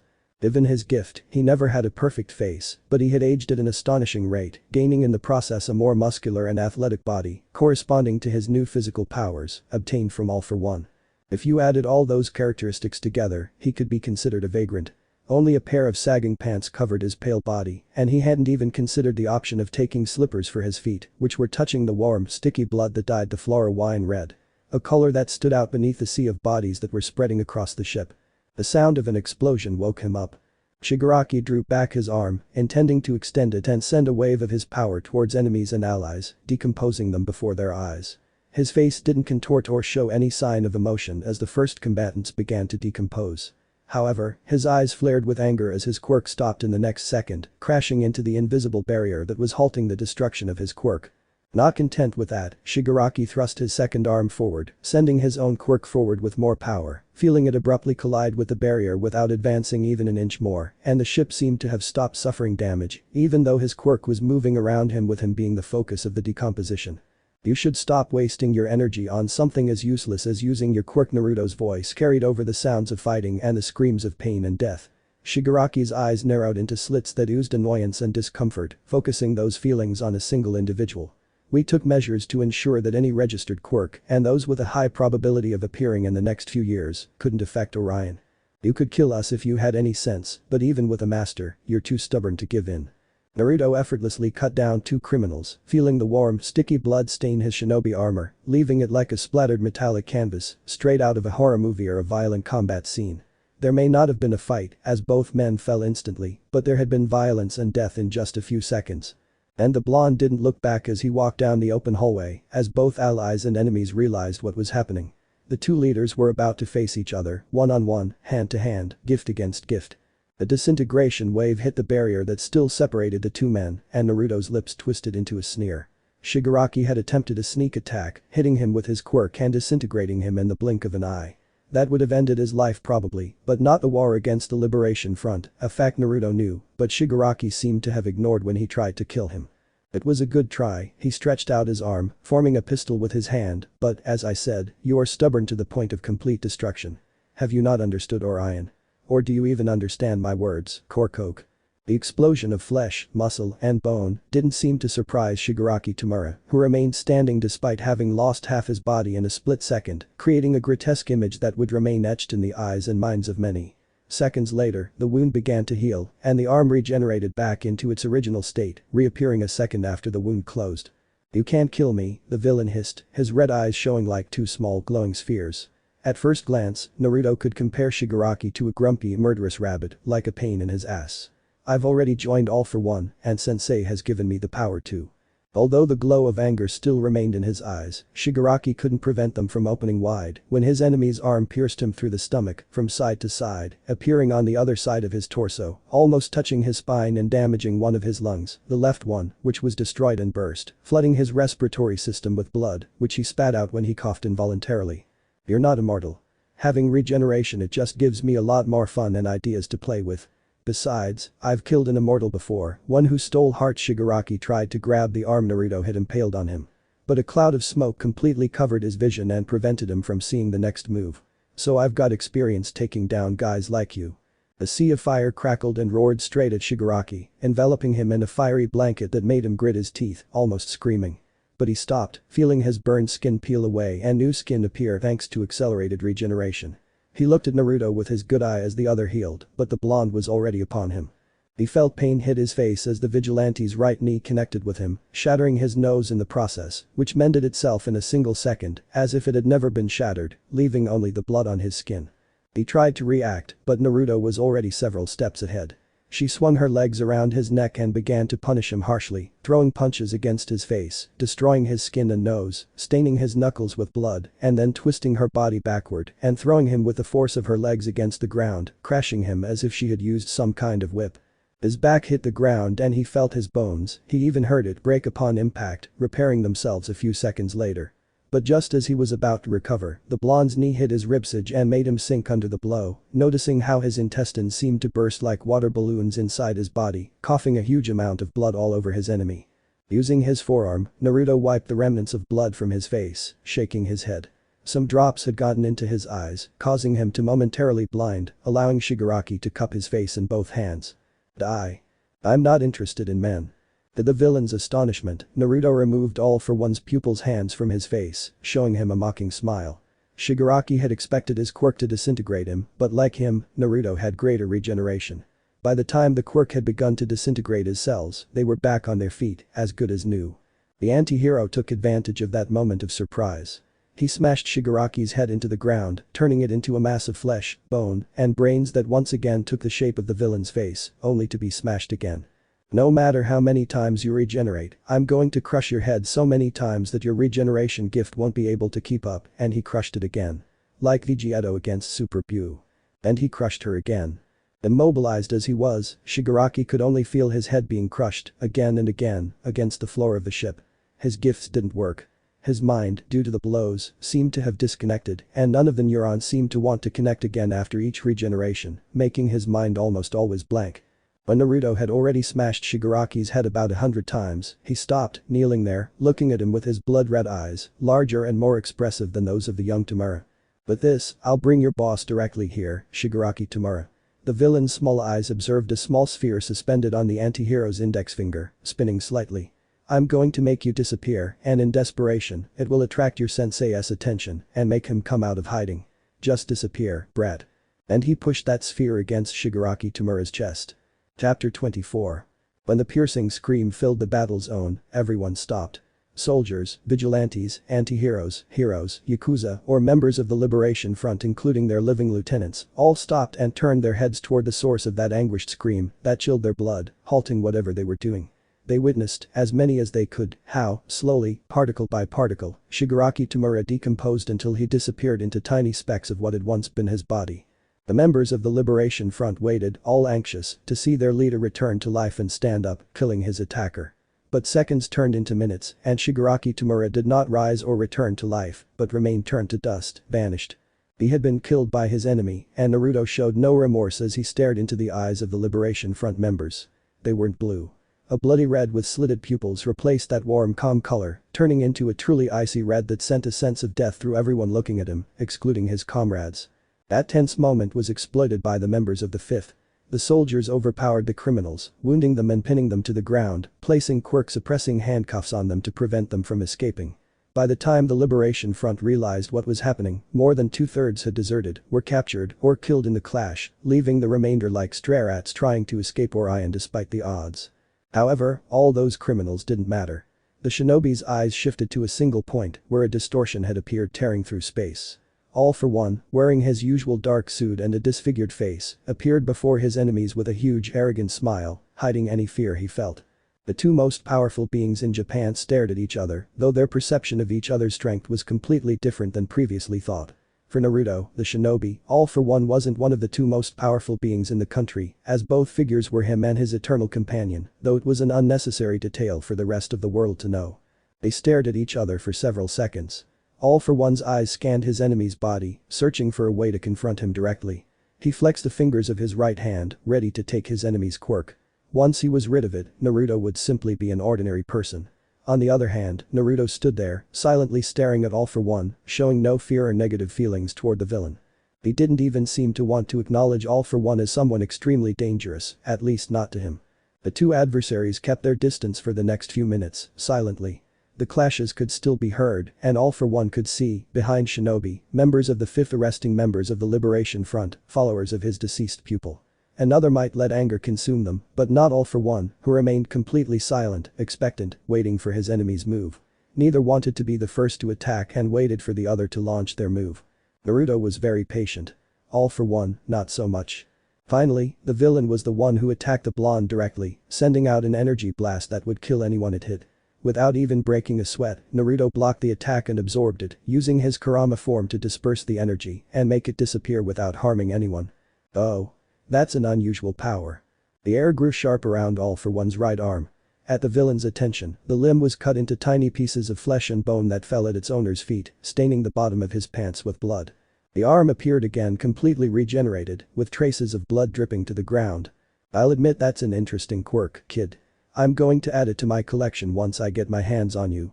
And All for One shot forward, his arms much more swollen than before, with muscle beneath muscle, two deformed limbs that seemed glued on a thinner, less grotesque body. But Naruto didn't move. He took the villain's blow and didn't even move back an inch. He charged with a blow with his left arm and slammed All for One directly into the floor of the ship, creating a gong-like sound that reverberated throughout the corridor, as if the villain's head had been used to directly hit a bell. Don't try to beat me, he grabbed All for One's right arm when he tried to touch his chest, but he did it with his left hand.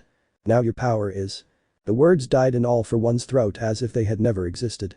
The smile, cruel and mocking, spread across the blonde's face, pushing his chakra directly into All For One, burning his arm up to the elbow, turning the limb into a charred version that slowly disintegrated. You can't take what isn't yours, idiot. He punched the older man in the chest, slamming him into the ground with ease, as if he were a child. You can't steal what gave you your brain. What brought powers to this age and made humans evolve? The right hook slammed All For One's head into the ground for the second time. The arm that struck him was wrapped in a bright golden and warm energy that burned the villain's facial skin, deforming it even further. But that didn't stop Naruto, who punched All For One's face a dozen times, staining the metal knuckles of his gloves with blood and the skin of the villain's disfigured face, a face that became a bloody image that would remain burned into the anti-hero's retina. An image he wouldn't mind keeping in his mind or in his eyes, he wouldn't even discard it if he dreamed it constantly. In a way, for Naruto, that image was gratifying.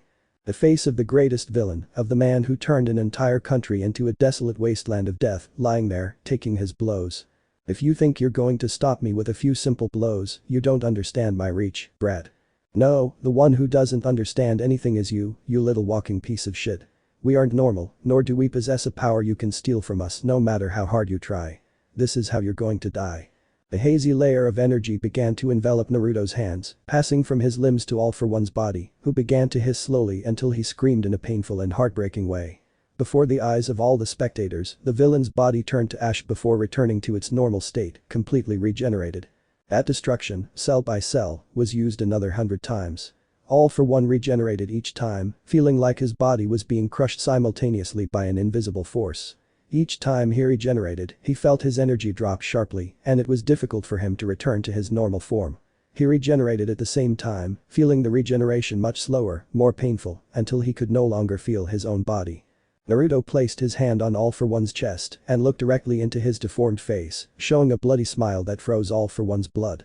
I will turn you completely into dust. There will be no memory of your existence, and the criminal reign you have established will collapse under its own weight. This is your defeat, All For One. Nothing you have worked so hard for will remain. You're a wretch. I'm an anti-hero, and my duty is to keep the civilians completely alive. The miniature Rasen shuriken flashed in the blonde's hand, and he placed it a few centimeters from All For One's heart. I'm going to make you disappear cellularly, nothing will remain of you. And, just like with Shigaraki, Naruto slammed the sphere into the villain. This time, the sphere expanded and surrounded both Naruto and All For One, the energy dome lasting for a few seconds. When it faded away in a disappearing whirlpool, All For One's body had been completely ripped apart, his body parts ripped to shreds, as if he'd been caught in a whirlpool with propellers, torn to shreds until he died. All For One, the greatest criminal, the villain who defeated All Might had been killed. Epilogue.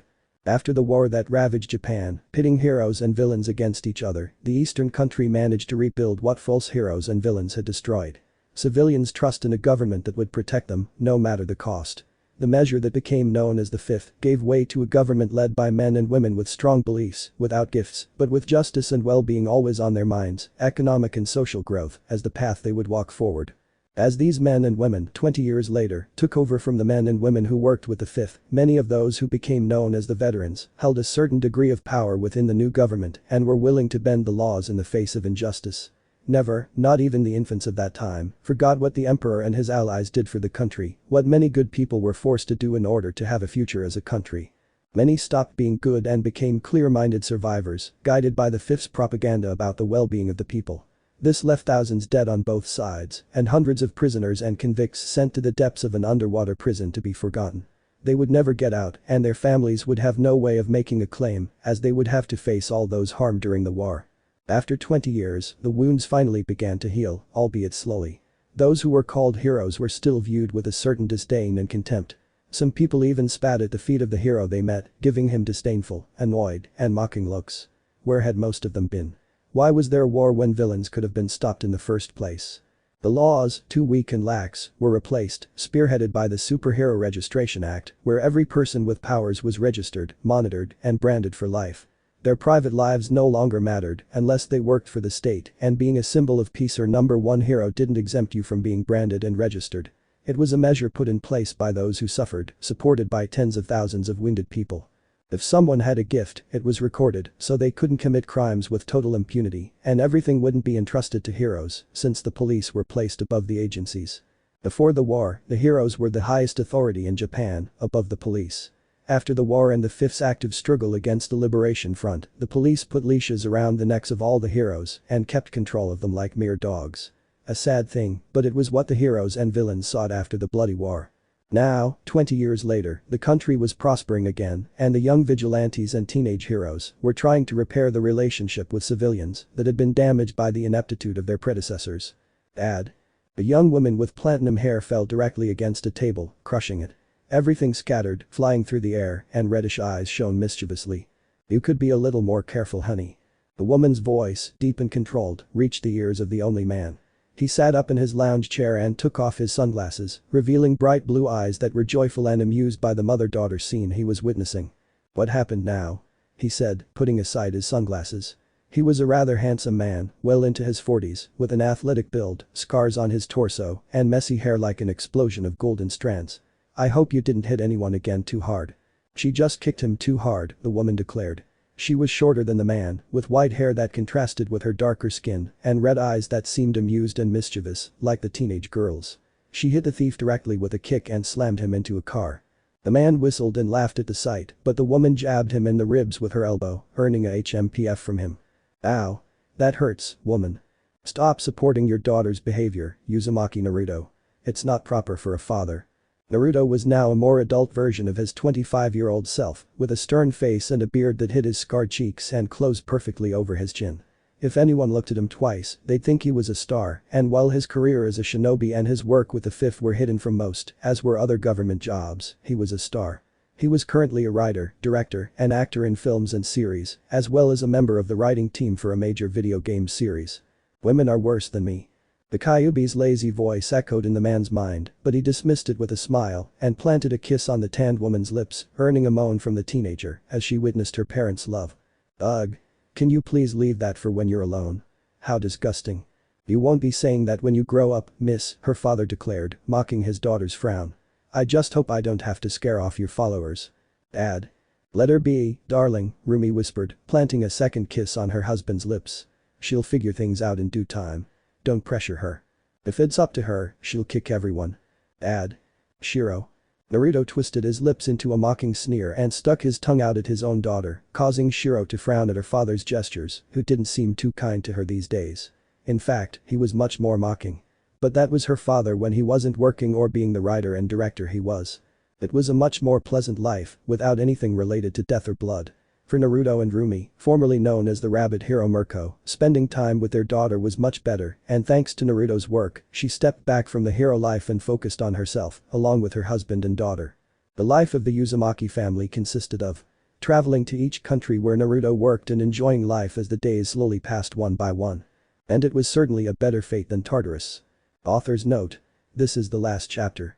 I didn't really have many plans with this post-war fic, it wasn't my best path to the end. I think Cursed Uterus is going to be the best and best written fic finished this year, nor my best character development, because to be honest, I'm not comfortable writing Naruto x Boku no Hero stories, I can't find the way to do them well. Despite that, I am writing another Naruto x BNHA story, with a different plot, and it is being supervised by my beta reader. He is not a beta reader as such, I just pass him my crazy things lol. I know you'll all be disappointed with the abrupt ending to this fic, but there really isn't much to work with here, nor did I plan on dragging out a war like this for too long.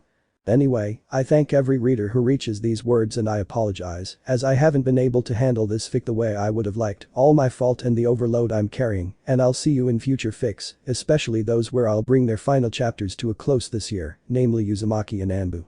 Dance of the Wind, if I can manage it. Thank you so much for the support. Let me know in the comments below if you guys want the next part. Also check out my other video that has been shown and left. Thank you for watching. If you enjoyed this video please like and share this video. And have a fantastic day. Bye.